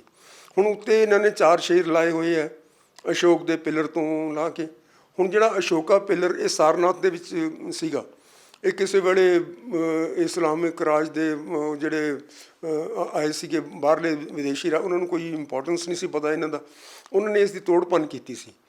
ਜੇ ਤੁਸੀਂ ਇਹ 4 ਜਿਹੜੇ ਸ਼ੇਰ ਆਉਣਗੇ, ਇਹਨਾਂ ਦੇ ਵਿੱਚ ਦੇਖੋ ਉੱਤੋਂ ਜਾ ਕੇ, ਜਿਵੇਂ ਹੁਣ ਆਪਣੇ ਮਿਊਜ਼ੀਅਮ ਦੇ ਵਿੱਚ ਪਿਆ ਹੋਇਆ ਇਹ ਸਟੈਚੂ, ਤਾਂ ਉਹਦੇ ਵਿੱਚ ਇੱਕ ਪਹੀਏ ਦਾ ਨਿਸ਼ਾਨ ਹੈ, ਇੱਕ ਗੋਲ ਚੱਕਰ ਹੈ। ਇਹ ਚੱਕਰ ਜਿਹੜਾ ਹੈਗਾ ਸਾਰਨਾਥ ਦੇ ਵਿੱਚ ਮਹਾਤਮਾ ਜੀ ਨੇ ਇਹ ਧਰਮ ਚੱਕਰ ਪਰਿਵਰਤਨ ਕੀਤਾ ਸੀਗਾ, ਧਰਮ ਚੱਕਰ ਨੂੰ ਚਾਲੂ ਕੀਤਾ ਸੀਗਾ, ਮਤਲਬ ਉਸ ਦਾ ਚੱਲਣ ਸ਼ੁਰੂ ਕੀਤਾ ਸੀਗਾ। ਤਾਂ ਉੱਥੇ ਹੀ ਇਹ ਪਿਲਰ ਲੱਗਿਆ ਸੀਗਾ। ਔਰ ਇਸ ਪਿਲਰ ਇਸ ਦਾ ਮਤਲਬ ਇਹ ਸੀਗਾ ਕਿ ਜਿਹੜਾ ਸਟੇਟ ਹੈ ਉਹ ਬੜਾ ਫਰੋਸ਼ੀਅਸ ਹੈ। ਹੁਣ ਇਹ ਕਈ ਕੰਟਰੋਵਰਸੀ ਚੱਲੀ ਜੀ, ਇਹ ਦੇਖੋ ਜੀ ਇਹ ਕਿੰਨੇ ਖੂੰਖਾਰ ਸ਼ੇਰ ਬਣਾਏ ਆ। ਉਹ ਖੂੰਖਾਰ ਹੀ ਹੁੰਦੇ ਆ ਸ਼ੇਰ, ਹੋਰ ਕੀ ਹੁੰਦਾ ਸ਼ੇਰਾਂ ਦਾ? ਗਾਂ ਥੋੜ੍ਹੀ ਹੁੰਦੀ ਆ ਉਹ, ਹੈ। ਅੱਛਾ, ਲੇਕਿਨ ਉਸ ਦਾ ਮਤਲਬ ਇਹ ਸੀ, ਜਿਹੜਾ ਕੰਪਲੀਟ ਸਟਰਕਚਰ ਸੀਗਾ, ਉਸ ਦਾ ਮਤਲਬ ਇਹ ਸੀ ਵੀ ਜਿਹੜੀ ਸਟੇਟ ਦੀ ਪਾਵਰ ਹੈ ਉਹ ਧਰਮ ਦੇ ਅਧੀਨ ਸੱਚ, ਨਿਆਂ, ਕੌਨਸਟੀਟਿਊਸ਼ਨ ਔਰ ਕਾਨੂੰਨ ਦੇ ਅਨੁਸਾਰ ਚੱਲੇਗੀ। ਇਹ ਧਰਮ ਚੱਕਰ ਦਾ ਇਹ ਮਤਲਬ ਸੀਗਾ। ਇਹਨਾਂ ਨੇ ਧਰਮ ਚੱਕਰ ਉੱਤੋਂ ਉਡਾਦਾ ਅਤੇ ਉਹ ਸ਼ੇਰ ਉੱਤੇ ਪਾਰਲੀਮੈਂਟ ਦੇ ਲਾਤੇ ਸਾਨੂੰ ਖਾਣ ਵਾਸਤੇ। ਕੀ ਇਹ ਮਤਲਬ ਇਹ ਇਹਨਾਂ ਦਾ? ਪਹਿਲਾਂ ਇਹਨਾਂ ਨੇ ਨਹਿਰੂ ਵੇਲੇ ਨਹੀਂ ਸੋਚਿਆ। ਇਹ ਜੇ ਹੁਣ ਤੁਸੀਂ ਦੇਖੋਗੇ ਇਸ ਦਾ ਹੁਣ ਇਹ ਤਾਂ ਟੁੱਟ ਗਿਆ, ਲੇਕਿਨ ਭਾਰੂਤ ਦੇ ਵਿੱਚ ਇੱਕ ਸਤੂਪ ਹੈ ਮਹਾਤਮਾ ਜੀ ਦੀ ਯਾਦ ਦੇ ਵਿੱਚ। ਉਸ ਸਤੂਪ ਦੇ ਤੋਰਨ ਦੇ ਉੱਤੇ ਇੱਕ ਤੋਰਨ ਹੁੰਦਾ ਸੀਗਾ, ਜਿਹੜਾ ਪ੍ਰਵੇਸ਼ ਦੁਆਰ ਹੁੰਦਾ ਸੀਗਾ, ਉਸ ਦੇ ਉੱਤੇ ਇਸ ਦੀ ਤਸਵੀਰ ਲੱਗੀ ਹੋਈ ਹੈ, ਜਿਹੜੀ ਇਹ ਲਾਟ ਸੀ ਅਤੇ ਜਿਸ ਦੇ ਉੱਤੇ ਇਹ ਬਣਿਆ ਹੋਇਆ ਸੀਗਾ, ਸ਼ੇਰ ਬਣੇ ਹੋਏ ਸੀ, ਉਹਦੀ ਕੰਪਲੀਟ ਤਸਵੀਰ ਲੱਗੀ। ਉਹ ਤੋਂ ਸਾਫ਼ ਜ਼ਾਹਰ ਹੁੰਦਾ ਵੀ ਇਸ ਤਰ੍ਹਾਂ ਸੀਗਾ ਇਹ ਓਰੀਜਨਲੀ। ਹੁਣ ਇਹ ਜਿਹੜਾ ਕੁਛ ਵੀ ਕਰ ਰਹੇ ਹੈ, ਅੱਧ ਵਿਚਾਲਾ ਜਿਹਾ ਕਰ ਰਹੇ ਹੈ, ਔਰ ਆਪਣੀ ਇਹਨਾਂ ਨੂੰ ਕੋਈ ਸਮਝ ਨਹੀਂ ਹੈ। ਮੈਨੂੰ ਤਾਂ ਲੱਗਦਾ ਵੀ ਇਹ ਔਰੰਗਜ਼ੇਬ ਦੇ ਨਕਸ਼ੇ ਕਦਮ 'ਤੇ ਚੱਲ ਰਹੇ ਹੈ। ਉਸ ਤਰ੍ਹਾਂ ਦਾ ਰਾਜ ਸਥਾਪਿਤ ਕਰ ਰਹੇ ਆ ਜਿਸ ਦੇ ਵਿੱਚ ਸਾਰਿਆਂ ਦੇ ਉੱਤੇ ਜ਼ੁਲਮ ਹੋਵੇ ਅਤੇ ਕੁਝ ਲੋਕ, ਚੰਦ ਲੋਕ ਰਾਜ ਕਰਨ। ਤਾਂ ਇਹ ਤਾਂ ਜਿਹੜੀ ਮਾਡਰਨ ਥਿਊਰੀ ਹੈ ਇਸ ਦੇ ਅਨੁਸਾਰ ਜਾਇਜ਼ ਨਹੀਂ ਹੈ। ਇਸ ਨੂੰ ਕਿਸੇ ਨੇ ਬਰਦਾਸ਼ਤ ਨਹੀਂ ਕਰਨਾ। ਔਰ ਤੁਸੀਂ ਦੇਖੋ ਸ਼ਿਵਾਜੀ ਦੇ ਸਮੇਂ 'ਤੇ ਕੀ ਹੋਇਆ ਸੀਗਾ। ਸ਼ਿਵਾਜੀ ਨੂੰ ਕਹਿਣ ਲੱਗੇ ਕਿ ਜਿਸ ਵੇਲੇ ਉਹ ਅਖੀਰ ਦੇ ਉੱਤੇ ਕੋਰੋਨੇਸ਼ਨ ਦਾ ਟਾਈਮ ਆਇਆ ਤਾਂ ਉਸਨੇ ਤਾਂ ਆਪਣਾ ਅੰਪਾਇਰ ਆਪਣੀ ਤਲਵਾਰ ਦੇ ਨਾਲ ਜਿੱਤਿਆ ਸੀਗਾ। ਮਰਾਠਾ ਪਾਵਰ ਤੇ 13ਵੀਂ ਸਦੀ ਦੇ ਵਿੱਚ ਪ੍ਰਗਟ ਹੋਣੀ ਸ਼ੁਰੂ ਹੋ ਗਈ ਸੀ। ਤਾਂ ਉਸਨੇ 200-300 ਸਾਲਾਂ ਦੇ ਵਿੱਚ ਉਹਨਾਂ ਨੇ ਕੰਸੋਲੀਡੇਟ ਕਰਕੇ ਅਤੇ ਆਪਣਾ ਰਾਜ ਬਣਾਇਆ। ਉਹਨੇ ਰਾਜ ਆਪਣੇ ਆਪ ਨੇ ਕਿਸੇ ਦੀ ਮਦਦ ਤੋਂ ਬਿਨਾਂ ਜਿੱਤਿਆ। ਅਤੇ ਉਸ ਰਾਜ ਦੇ ਉੱਤੇ ਬ੍ਰਾਹਮਣ ਨੇ ਉਸ ਨੂੰ ਰਾਜਾ ਘੋਸ਼ਿਤ ਕਰਨਾ ਸੀਗਾ। ਤਾਂ ਉਹਦੇ ਉੱਤੇ ਪਹਿਲਾਂ ਇਹ ਕਿਹਾ ਗਿਆ ਕਿ ਜੀ ਇਹ ਤਾਂ ਸ਼ੂਦਰ ਹੈ, ਇਹ ਹੈ ਹੀ ਨਹੀਂ, ਇਹ ਮਰਾਠੇ ਹੁੰਦੇ ਨਹੀਂ, ਛਤਰੀ ਨਹੀਂ ਹੁੰਦੇ, ਛਤਰੀਆਂ ਨੂੰ ਰਾਜ ਕਰਨ ਦਾ ਅਧਿਕਾਰ ਹੈ। ਫਿਰ ਉਹ ਗਾਗਾ ਭੱਟ ਪੰਡਿਤ ਸੀਗਾ, ਉਸ ਨੇ ਪਤਾ ਨਹੀਂ ਕਿੰਨੇ ਕਰੋੜਾਂ ਰੁਪਏ ਲੈ ਕੇ ਸ਼ਿਵਾਜੀ ਕੋਲੋਂ, ਅਤੇ ਫਿਰ ਕਿਹਾ ਜੀ ਰਾਜਸਥਾਨ ਦੇ ਵਿੱਚ ਇੱਕ ਰਾਜਾ ਸੀਗਾ, ਉਸ ਦੀ ਇਹਨਾਂ ਦੇ ਨਾਲ ਰਿਸ਼ਤੇਦਾਰੀ ਸੀ, ਇਸ ਕਰਕੇ ਇਹ ਵੀ ਰਾਜਪੂਤ ਹੋ ਗਏ ਅਤੇ ਇਸ ਕਰਕੇ ਛਤਰੀਆ ਹੋ ਗਏ। ਹਾਂ, ਧੱਕੇ ਨਾਲ ਬਣਾਇਆ, ਮਤਲਬ ਉਹਨੂੰ ਕੋਈ ਲੋੜ ਨਹੀਂ ਸੀ। ਜਿਹੜੀ ਮਨੂਵਾਦੀ ਥਿਊਰੀ ਨੂੰ ਲਾਗੂ ਕਰਨ ਵਾਸਤੇ ਧੱਕੇ ਨਾਲ ਬਣਾ। ਹਾਂ, ਅੱਛਾ, ਫਿਰ ਕੀ ਹੋਇਆ ਕਿ ਉਸ ਨੂੰ ਜਿਸ ਵੇਲੇ ਰਾਜ ਤਿਲਕ ਦੇਣ ਲੱਗੇ ਤਾਂ ਤਿਲਕ ਹੱਥ ਨਾਲ ਦੇਈਦਾ, ਔਰ ਬੜਾ ਆਸਪੀਸ਼ੀਅਸ ਸਮਾਂ ਹੁੰਦਾ, ਬੜਾ ਵਧੀਆ ਕਰੀਦਾ, ਸਾਰਿਆਂ ਨੂੰ ਖੁਸ਼ ਰੱਖੀਦਾ। ਇਸ ਨੇ ਪੰਡਿਤ ਨੇ ਉਸ ਨੂੰ ਪੈਰ ਦੇ ਅੰਗੂਠੇ ਨਾਲ ਤਿਲਕ ਲਾਇਆ। ਸੋ ਇਹਨਾਂ ਦੀ ਇਹ ਥਿਊਰੀ ਤਾਂ ਚੱਲਣੀ ਨਹੀਂ ਹੁਣ, ਅਤੇ ਇਹ ਇਸ ਨੂੰ ਰਿਵਾਈਵ ਕਿਉਂ ਕਰ ਰਹੇ ਆ? ਪਰ ਅੱਜ ਕੱਲ੍ਹ ਕੁਝ ਬਾਬੇ ਵੀ ਬਣੇ ਹੋਏ ਨੇ ਜਿਹੜੇ ਹਿੰਦੂ ਰਾਸ਼ਟਰਵਾਦ ਦਾ ਨਾਅਰਾ ਲਾਉਂਦੇ ਆ, ਉਹਨੂੰ ਫਿਰ ਪ੍ਰੋਟੈਕਸ਼ਨ ਦਿੱਤੀ ਜਾ ਰਹੀ ਆ। ਬਿਹਾਰ ਦੇ ਵਿੱਚ ਤੁਸੀਂ ਦੇਖਿਆ ਹੋਣਾ, ਇੱਕ ਬਾਬਾ ਜੰਗ ਬਾਬਾ ਹੈ, ਕਿਵੇਂ ਉਹ ਹੋਰ ਹੀ ਸਟਾਈਲ 'ਚ ਗੱਲਾਂ ਕਰਦਾ ਹੈ, ਉਹਦੀ ਸ਼ਲਾਘਾ ਕਰ ਰਹੇ ਨੇ ਇਹ BJP ਵਾਲੇ। ਇਹ ਫਿਰ ਜਾਣਬੁੱਝ ਕੇ ਬਾਬੇ ਐਵੇਂ ਦੇ ਪੈਦਾ ਕੀਤੇ ਯਾਰ ਕਿ ਲੋਕਾਂ ਦੀ ਮਾਨਸਿਕਤਾ ਉਵੇਂ ਦੀ ਬਣਾ ਦਿਓ। ਨਹੀਂ, ਇਹ ਲੋਕ ਤਾਂ ਇਹਨਾਂ ਦੇ ਏਜੰਟ ਹੁੰਦੇ ਨੇ। ਇਹ ਜਿੰਨੇ ਵੀ ਪ੍ਰੀਸਟਹੁੱਡ ਹੈਗਾ, ਚਾਹੇ ਕਿਸੇ ਧਰਮ ਦੇ ਵਿੱਚ ਹੋਵੇ, ਉਹ ਤਾਂ ਸਰਕਾਰ ਦਾ ਏਜੰਟ ਹੁੰਦਾ। ਉਹਨਾਂ ਨੇ ਸਰਕਾਰ ਨੂੰ ਕਾਇਮ ਰੱਖਣਾ ਹੁੰਦਾ, ਸਰਕਾਰ ਦੇ ਹੱਕ ਦੇ ਵਿੱਚ ਗੱਲਾਂ ਕਰਨੀਆਂ ਹੁੰਦੀਆਂ, ਔਰ ਸਰਕਾਰ ਦੇ ਹੱਕ ਦੇ ਵਿੱਚ ਲੋਕਾਂ ਨੂੰ ਭੁਗਤਾਉਣਾ ਹੁੰਦਾ। ਇਸ ਕਰਕੇ ਉਹ ਤਾਂ ਸਾਰੇ ਸਰਕਾਰੀ ਬੰਦੇ ਹੁੰਦੇ ਨੇ, ਅਤੇ ਇਹ ਨਵੇਂ ਤੋਂ ਨਵੇਂ ਨਿਕਲੇ ਹੁੰਦੇ ਨੇ। ਇੱਕ ਤਾਂ ਸਰਕਾਰ ਦਾ ਰੌਂਗ ਵੇਖ ਕੇ ਨਾ ਕਿ ਜੀ ਇਹ ਇਸ ਪਾਸੇ ਨੂੰ ਚੱਲ ਰਹੀ ਹੈ, ਤਾਂ ਉਧਰਲੇ ਪਾਸੇ ਹੋ ਜਾਂਦੇ ਨੇ। ਅਤੇ ਜੇ ਫਰਜ਼ ਕਰੋ ਇਹ ਕੱਲ੍ਹ ਨੂੰ ਕਹਿ ਦੇਣ ਵੀ ਕੋਈ ਦੂਸਰੀ ਸਰਕਾਰ ਆ ਜਾਏ ਅਤੇ ਉਹ ਕਹੇ ਵੀ ਨਹੀਂ ਸੈਕੂਲਰ ਰਾਜ ਹੈ ਸਾਡਾ, ਤਾਂ ਫਿਰ ਇਹੀ ਲੋਕ ਸੈਕੂਲਰ ਗੱਲਾਂ ਕਰਨ ਲੱਗ ਪੈਣਗੇ। ਜਿਹੜਾ ਇਹ ਹਿੰਦੂ ਰਾਜ ਹੈ, ਇਸ ਦਾ ਤੁਸੀਂ ਖਮਿਆਜਾ ਭੁਗਤ ਚੁੱਕੇ ਹੋ। ਤੁਸੀਂ 800 ਸਾਲ, ਕੋਈ 900 ਸਾਲ ਗੁਲਾਮ ਰਹੇ ਹੋ। ਕਿਉਂਕਿ ਦੇਖੋ ਕਰਨਾਟਕਾ ਦੇ ਵਿੱਚ, ਸਾਊਥ ਦੇ ਵਿੱਚ ਜਿੱਥੇ ਕਿਤੇ ਹਿੰਦੂ ਰਾਜ ਸੀਗਾ, ਨਾਰਥ ਦੇ ਵਿੱਚ ਜਿੱਥੇ ਕਿਤੇ ਹਿੰਦੂ ਰਾਜ ਸੀਗਾ, ਉੱਥੇ ਵੱਧ ਤੋਂ ਵੱਧ ਮੁਸਲਮਾਨ ਪੋਪੂਲੇਸ਼ਨ ਹੈ। ਹੁਣ ਕੇਰਲਾ ਦੇ ਵਿੱਚ ਟ੍ਰੈਵਨਕੋਰ ਕੋਚੀਨ ਰਿਆਸਤ ਹੁੰਦੀ ਸੀ, ਉਹ ਬੜਾ ਆਰਥੋਡਾਕਸ ਹਿੰਦੂ ਰਾਜ ਸੀ। ਔਰ ਉਸ ਦੇ ਵਿੱਚ ਬੜਾ ਜੋ ਵੀ ਕੁਛ ਇਹ ਕਹਿੰਦੇ ਨੇ ਸ਼ਿਵਾਜੀ ਦੇ ਸਮੇਂ 'ਤੇ ਜੋ ਇਹਨਾਂ ਨੇ ਲਾਗੂ ਕੀਤਾ। ਸ਼ਿਵਾਜੀ ਨੇ ਕੀ ਕੀਤਾ ਸੀਗਾ, ਸ਼ਿਵਾਜੀ ਨੇ ਆਪਣਾ ਰਾਜ ਪਹਿਲਾਂ ਬ੍ਰਾਹਮਣ ਨੂੰ ਭੇਟ ਕੀਤਾ ਔਰ ਫਿਰ ਬ੍ਰਾਹਮਣ ਕੋਲੋਂ ਵਾਪਸ ਲੈ ਕੇ ਉਸ ਦੇ ਨੁਮਾਇੰਦੇ ਦੇ ਤੌਰ 'ਤੇ ਰਾਜ ਕੀਤਾ। ਇਹ ਨਹੀਂ ਥਿਊਰੀ ਹੈ, ਇਸ ਤਰ੍ਹਾਂ ਹੀ ਬਾਕੀ ਸਾਰੇ ਰਾਜਾਂ ਦੀ ਸੀਗੀ। ਹੁਣ ਉਹ ਕਰਨਾਟਕਾ ਜਿਹੜਾ ਸੀਗਾ ਆਪਣਾ ਟ੍ਰੈਵਨਕੋਰ ਕੋਚੀਨ ਦੇ ਵਿੱਚ, ਉੱਥੇ ਸਾਰਿਆਂ ਤੋਂ ਆਰਥੋਡਾਕਸ ਰਾਜਾ ਸੀ ਜਿਹੜਾ ਐਨ ਬਿਲਕੁਲ ਹਿੰਦੂ ਧਰਮ ਦੇ ਅਨੁਸਾਰ ਚੱਲਦਾ ਸੀਗਾ। ਅਤੇ ਉੱਥੇ ਟ੍ਰੈਵਨਕੋਰ ਕੋਚੀਨ ਦੇ ਵਿੱਚ ਕ੍ਰਿਸਚਨਸ ਦੀ ਮੈਜੋਰਿਟੀ ਹੈ, ਮੁਸਲਮਾਨ ਕਾਫੀ ਹੋ ਗਏ। ਜਿਹੜਾ ਆਪਣੇ ਇੱਥੇ ਇੱਕ ਜੰਮੂ ਕਸ਼ਮੀਰ ਹੈ, ਜੰਮੂ ਕਸ਼ਮੀਰ ਦੇ ਵਿੱਚ ਵੀ ਰਾਜਾ ਜਿਹੜਾ ਸੀਗਾ ਉਹ ਬਹੁਤ ਆਰਥੋਡਾਕਸ ਅਤੇ ਧਰਮ ਸ਼ਾਸਤਰ ਦੇ ਅਨੁਸਾਰ ਚੱਲਦਾ ਸੀਗਾ। ਇਸ ਕਰਕੇ ਤੁਸੀਂ ਉੱਥੇ ਦੇਖ ਲਓ ਵੀ ਕਿੰਨੇ ਮੁਸਲਮਾਨ ਕਨਵਰਟ ਹੋ ਗਏ। ਜਿਹੜਾ ਸਾਊਥ ਇੰਡੀਆ ਦੇ ਵਿੱਚ ਹੈਦਰਾਬਾਦ ਹੈ, ਹੈਦਰਾਬਾਦ ਦੀ ਰਿਆਸਤ ਬਹੁਤ ਵੱਡੀ ਸੀ, ਤਕਰੀਬਨ ਅੱਧਾ ਹਿੰਦੁਸਤਾਨ ਸੀ। ਉਸ ਦੀ ਹੁਣ ਕਈ ਹਿੱਸੇ ਕਰਨਾਟਕਾ ਚਲੇ ਗਏ ਨਾ, ਜਿਹੜੇ ਆਪਣੇ ਪ੍ਰਧਾਨ ਆਉਣਗੇ ਕਾਂਗਰਸ ਦੇ ਉਸ ਹਿੱਸੇ 'ਚ ਹੋਣਗੇ ਜਿਹੜਾ ਕਰਨਾਟਕਾ 'ਚ ਹੈਦਰਾਬਾਦ 'ਚੋਂ ਗਿਆ। ਇਹ ਤਾਈਏ ਇਹ ਉਰਦੂ ਅਤੇ ਹਿੰਦੀ ਚੰਗੀ ਤਰ੍ਹਾਂ ਬੋਲ ਲੈਂਦੇ ਆ। ਇਸ ਤਰ੍ਹਾਂ ਦੂਸਰੇ ਪ੍ਰਦੇਸ਼ਾਂ ਦੇ ਵਿੱਚ ਚਲੇ ਗਏ, ਮਦਰਾਸ ਚਲੇ ਗਿਆ, ਕੁਛ ਆਂਧਰਾ ਪ੍ਰਦੇਸ਼ ਦੇ ਵਿੱਚ ਬਾਕੀ ਦਾ ਰਹਿ ਗਿਆ। ਤਾਂ ਇਹ ਜਿਹੜੇ ਸੀਗੇ ਨਾ, ਇੰਨਾ ਵੱਡਾ ਰਾਜ ਸੀਗਾ ਔਰ ਇਹ ਰਾਜਾ ਮੁਸਲਮਾਨ ਸੀ। ਇੱਥੇ ਉੱਥੇ ਸਾਰਿਆਂ ਤੋਂ ਘੱਟ ਮੁਸਲਮਾਨ ਕਨਵਰਟ ਹੋਏ ਨੇ ਲੋਕ, ਕਿਉਂਕਿ ਇਹ ਜਿਹੜੇ ਸੀ ਨਾ ਓਪਰੇਸ਼ਨ ਹਿੰਦੂ ਧਰਮ ਦਾ, ਇਹ ਲੋਕਾਂ ਨੂੰ ਡਰਾਈਵ ਕਰਦਾ ਸੀ ਵੀ ਤੁਸੀਂ ਮੁਸਲਮਾਨ ਬਣੋ। ਤਾਂ ਇੱਥੇ ਕੋਈ ਪ੍ਰੈਸ਼ਰ ਨਹੀਂ ਸੀ, ਹਿੰਦੂ ਧਰਮ ਦਾ ਉਹ ਰੋਹਬ-ਦਾਬ ਨਹੀਂ ਸੀਗਾ ਔਰ ਹਿੰਦੂ ਧਰਮ ਉਹਨਾਂ ਦੇ ਉੱਤੇ ਗਲਬਾ ਨਹੀਂ ਸੀ ਪਾ ਸਕਦਾ। ਇਸ ਕਰਕੇ ਉਹਨਾਂ ਨੂੰ ਮੁਸਲਮਾਨ ਬਣਨ ਦੀ ਲੋੜ ਹੀ ਨਹੀਂ ਪਈ। ਬਿਲਕੁਲ। ਹੁਣ ਇਹ ਸਵਾਲ ਆ ਜਾਂਦਾ ਕਿ ਜਿਹੜੀ ਬੀਜੇਪੀ ਹੈ, ਜਦੋਂ ਆਪਣੀ ਪਾਰਟੀ ਦਾ ਉਹਨਾਂ ਨੇ ਚਲੋ ਪ੍ਰਧਾਨ ਮੰਤਰੀ ਬਣਾ ਲਿਆ, ਮੰਤਰੀ ਬਣਾ ਲਿਆ, ਫਿਰ ਦੇਸ਼ ਦੇ ਸੰਵਿਧਾਨ ਮੁਤਾਬਕ ਸਾਰਾ ਸਿਸਟਮ ਚਲਾਉਣਾ ਹੁੰਦਾ। ਕੀ ਲੱਗਦਾ ਕਿ ਜਾਣਬੁੱਝ ਕੇ ਹਿੰਦੂ ਰਾਸ਼ਟਰ ਦੀ ਤਾਂ ਗੱਲ ਆਏ ਗਈ, ਫਿਰ ਹਿੰਦੂ ਰਾਸ਼ਟਰਵਾਦ ਸਥਾਪਿਤ ਕਰਕੇ ਕਰਨਾ ਕੀ ਚਾਹੁੰਦੇ ਆ ਇਹ ਦੁਬਾਰੇ ਅੱਜ ਦੇ ਇਸ ਦੌਰ ਦੇ ਵਿੱਚ, ਜਦੋਂ ਸੋਚਣਾ ਚਾਹੀਦਾ ਵਿਕਾਸ ਬਾਰੇ, ਜਦੋਂ ਸੋਚਣਾ ਚਾਹੀਦਾ ਬੇਰੁਜ਼ਗਾਰੀ ਦੂਰ ਕਰਨ ਬਾਰੇ? ਪੰਜਾਬ ਤੋਂ ਵੈਸੇ ਹੀ ਖਾਲੀ ਹੋ ਰਿਹਾ, ਨੌਜਵਾਨ ਵਿਦੇਸ਼ਾਂ ਨੂੰ ਜਾ ਰਹੇ ਨੇ, ਉਸ ਪਾਸੇ ਡਿਵੈਲਪਮੈਂਟ ਵਾਲੇ ਪਾਸੇ ਕਿਉਂ ਨਹੀਂ ਇਹਨਾਂ ਦੀ ਸੋਚ ਚੱਲ ਰਹੀ? ਦੇਖੋ ਗੱਲ ਇਹ ਹੈ ਖੋਖਰ ਜੀ, ਇਹ ਤਾਂ ਕਹਿੰਦੇ ਆ ਵੀ ਅਸੀਂ ਬੜੀ ਡਿਵੈਲਪਮੈਂਟ ਕਰ ਰਹੇ ਹਾਂ, ਅਸੀਂ ਆਹ ਸੜਕਾਂ ਬਣਾਤੀਆਂ, ਜਿਹੜਾ ਕੁਛ ਵੀ ਹੁਣ ਤਾਈਂ ਹੋਇਆ ਉਹ ਵੀ ਆਪਣੇ ਨਾਂ ਲਿਖ ਲੈਂਦੇ ਨੇ ਅਤੇ ਕਹਿੰਦੇ ਨੇ ਅਸੀਂ ਬੜਾ ਕੁਛ ਕੀਤਾ। ਇਹ ਜਿਹੜਾ ਨੋਰਮਲ ਕੋਰਸ ਦੇ ਵਿੱਚ ਹੋ ਰਿਹਾ ਉਹ ਤਾਂ ਹੋ ਰਿਹਾ, ਲੇਕਿਨ ਇਹ ਲੋਕਾਂ ਦੇ ਮਨਾਂ ਦੇ ਵਿੱਚ ਇੰਨਾ ਤਫਰਕਾ ਪੈਦਾ ਕਰ ਰਹੇ ਨੇ ਕਿ ਇੱਕ ਦੂਸਰੇ ਦੇ ਦੁਸ਼ਮਣ ਬਣ ਰਹੇ ਨੇ ਲੋਕ। ਕਿੰਨੇ ਤੁਸੀਂ ਦੇਖੋ ਲਿੰਚਿੰਗ ਕਿੰਨੀ ਹੋਈ ਆਪਣੇ ਮੁਲਕ ਦੇ ਵਿੱਚ। ਇਸ ਜ਼ਮਾਨੇ ਦੇ ਵਿੱਚ ਇਸ ਤਰ੍ਹਾਂ ਕਿਸੇ ਨੂੰ ਵੀ ਫੜ ਕੇ ਮਾਰ ਦੇਣਾ, ਇਹ ਕੋਈ ਕਿਸੇ ਧਰਮ ਦੀ ਜਾਂ ਕਿਸੇ ਦੀ ਫਤਿਹ ਨਹੀਂ ਹੁੰਦੀ ਇਹਦੇ ਨਾਲ, ਇਹ ਸਿਰਫ ਮੁਲਕ ਦੀ ਬਦਨਾਮੀ ਹੁੰਦੀ ਹੈ। ਅਤੇ ਜਿਹੜਾ ਕੁਛ ਇਹ ਕਰ ਰਹੇ ਨੇ, ਜੇ ਇਸ ਥਿਊਰੀ ਦੇ ਉੱਤੇ ਚੱਲਣਗੇ ਤਾਂ ਅਖੀਰ ਦੇ ਵਿੱਚ ਦੋ ਕਲਾਸਿਸ ਰਹਿ ਜਾਣਗੀਆਂ। ਇੱਕ ਤਾਂ ਰਹਿ ਜਾਣਗੇ ਬ੍ਰਾਹਮਣ ਕਲਾਸ ਅਤੇ ਖੱਤਰੀ, ਕੁਛ ਉਹਨਾਂ ਨੂੰ ਜਿਹੜੇ ਸਪੋਰਟ ਕਰਦੇ ਨੇ, ਅਤੇ ਉਸ ਤੋਂ ਇਲਾਵਾ ਸਾਰੇ ਦੇ ਸਾਰੇ ਗੁਲਾਮ ਰਹਿਣਗੇ। ਇਹ ਥਿਊਰੀ ਹੈ ਇਵੈਂਚੁਅਲੀ ਮਨੂ ਸਮ੍ਰਿਤੀ ਦੀ, ਔਰ ਇਹ ਕਈ ਸਦੀਆਂ ਤੋਂ ਇੱਥੇ ਲਾਗੂ ਸੀ। ਇਸ ਕਰਕੇ ਅਸੀਂ ਸਾਰੇ ਦੇ ਸਾਰੇ 800-900 ਸਾਲ ਗੁਲਾਮ ਰਹੇ। ਜਿੰਨੇ ਵੀ ਹੰਭਲੇ ਮਾਰੇ ਸਿੱਖਾਂ ਨੇ ਰਾਜ ਕਰਨ ਦੇ, ਔਰ ਉਹਨਾਂ ਨੂੰ ਮੁਗਲਾਂ ਨੂੰ ਅਤੇ ਇਹਨਾਂ ਨੂੰ ਅੰਗਰੇਜ਼ਾਂ ਨੂੰ ਅਤੇ ਸਾਰਿਆਂ ਨੂੰ ਇੱਥੋਂ ਕੱਢਣ ਦੇ, ਅਬਦਾਲੀ ਨੂੰ, ਅਹਿਮਦ ਇਰਾਨੀਆਂ ਨੂੰ ਕੱਢਣ ਦੇ, ਉਹ ਸਾਰਿਆਂ ਦੇ ਵਿੱਚ ਇਹਨਾਂ ਨੇ ਹਿੰਦੂਆਂ ਨੇ ਕਿਸੇ ਦਾ ਸਾਥ ਨਹੀਂ ਦਿੱਤਾ ਸਿੱਖਾਂ ਦਾ। ਅਤੇ ਅਗਲਾ ਸਵਾਲ ਇਹ ਹੁੰਦਾ ਪੰਜਾਬ ਦੀ ਰਾਜਨੀਤੀ ਨੂੰ ਲੈ ਕੇ, ਸਾਬਕਾ CM ਚਰਨਜੀਤ ਸਿੰਘ ਚੰਨੀ ਅਤੇ ਮੌਜੂਦਾ CM ਭਗਵੰਤ ਮਾਨ ਵਿਚਕਾਰ ਪੂਰੀ ਸ਼ਬਦੀ ਜੰਗ ਜਾਰੀ ਹੈ। ਭਗਵੰਤ ਮਾਨ ਨੇ ਇੱਕ ਚੁਣੌਤੀ ਦੇ ਦਿੱਤੀ ਹੈ ਕਿ ਤੁਸੀਂ ਖੁਦ ਹੀ ਮੰਨ ਜਾਓ ਕਿ ਮੇਰਾ ਭਾਣਜਾ ਰਿਸ਼ਵਤ ਲੈਂਦਾ ਸੀ, ਜੇਕਰ ਨਾ ਮੰਨਿਆ ਮੈਂ ਪ੍ਰੂਫ ਪੇਸ਼ ਕਰ ਦਾਂਗਾ। ਦੂਜੇ ਪਾਸੇ ਕਾਨੂੰਨ ਮੁਤਾਬਕ ਚੱਲਣਾ ਹੁੰਦਾ, ਕਾਨੂੰਨ ਮੁਤਾਬਕ ਨੋਟਿਸ ਭੇਜੋ, ਜਾਂਚ ਕਰੋ, ਜੇ ਵਾਕਈ ਬੰਦਾ ਗਿਲਟੀ 'ਚ ਅੰਦਰ ਦੇ ਦਿਓ। ਕੀ ਕਹਿਣਾ ਚਾਹੋਗੇ? ਨਹੀਂ, ਇਹ ਤਾਂ ਜੀ ਉਹ ਬੜੀ ਅਜੀਬ ਗੱਲ ਹੈ।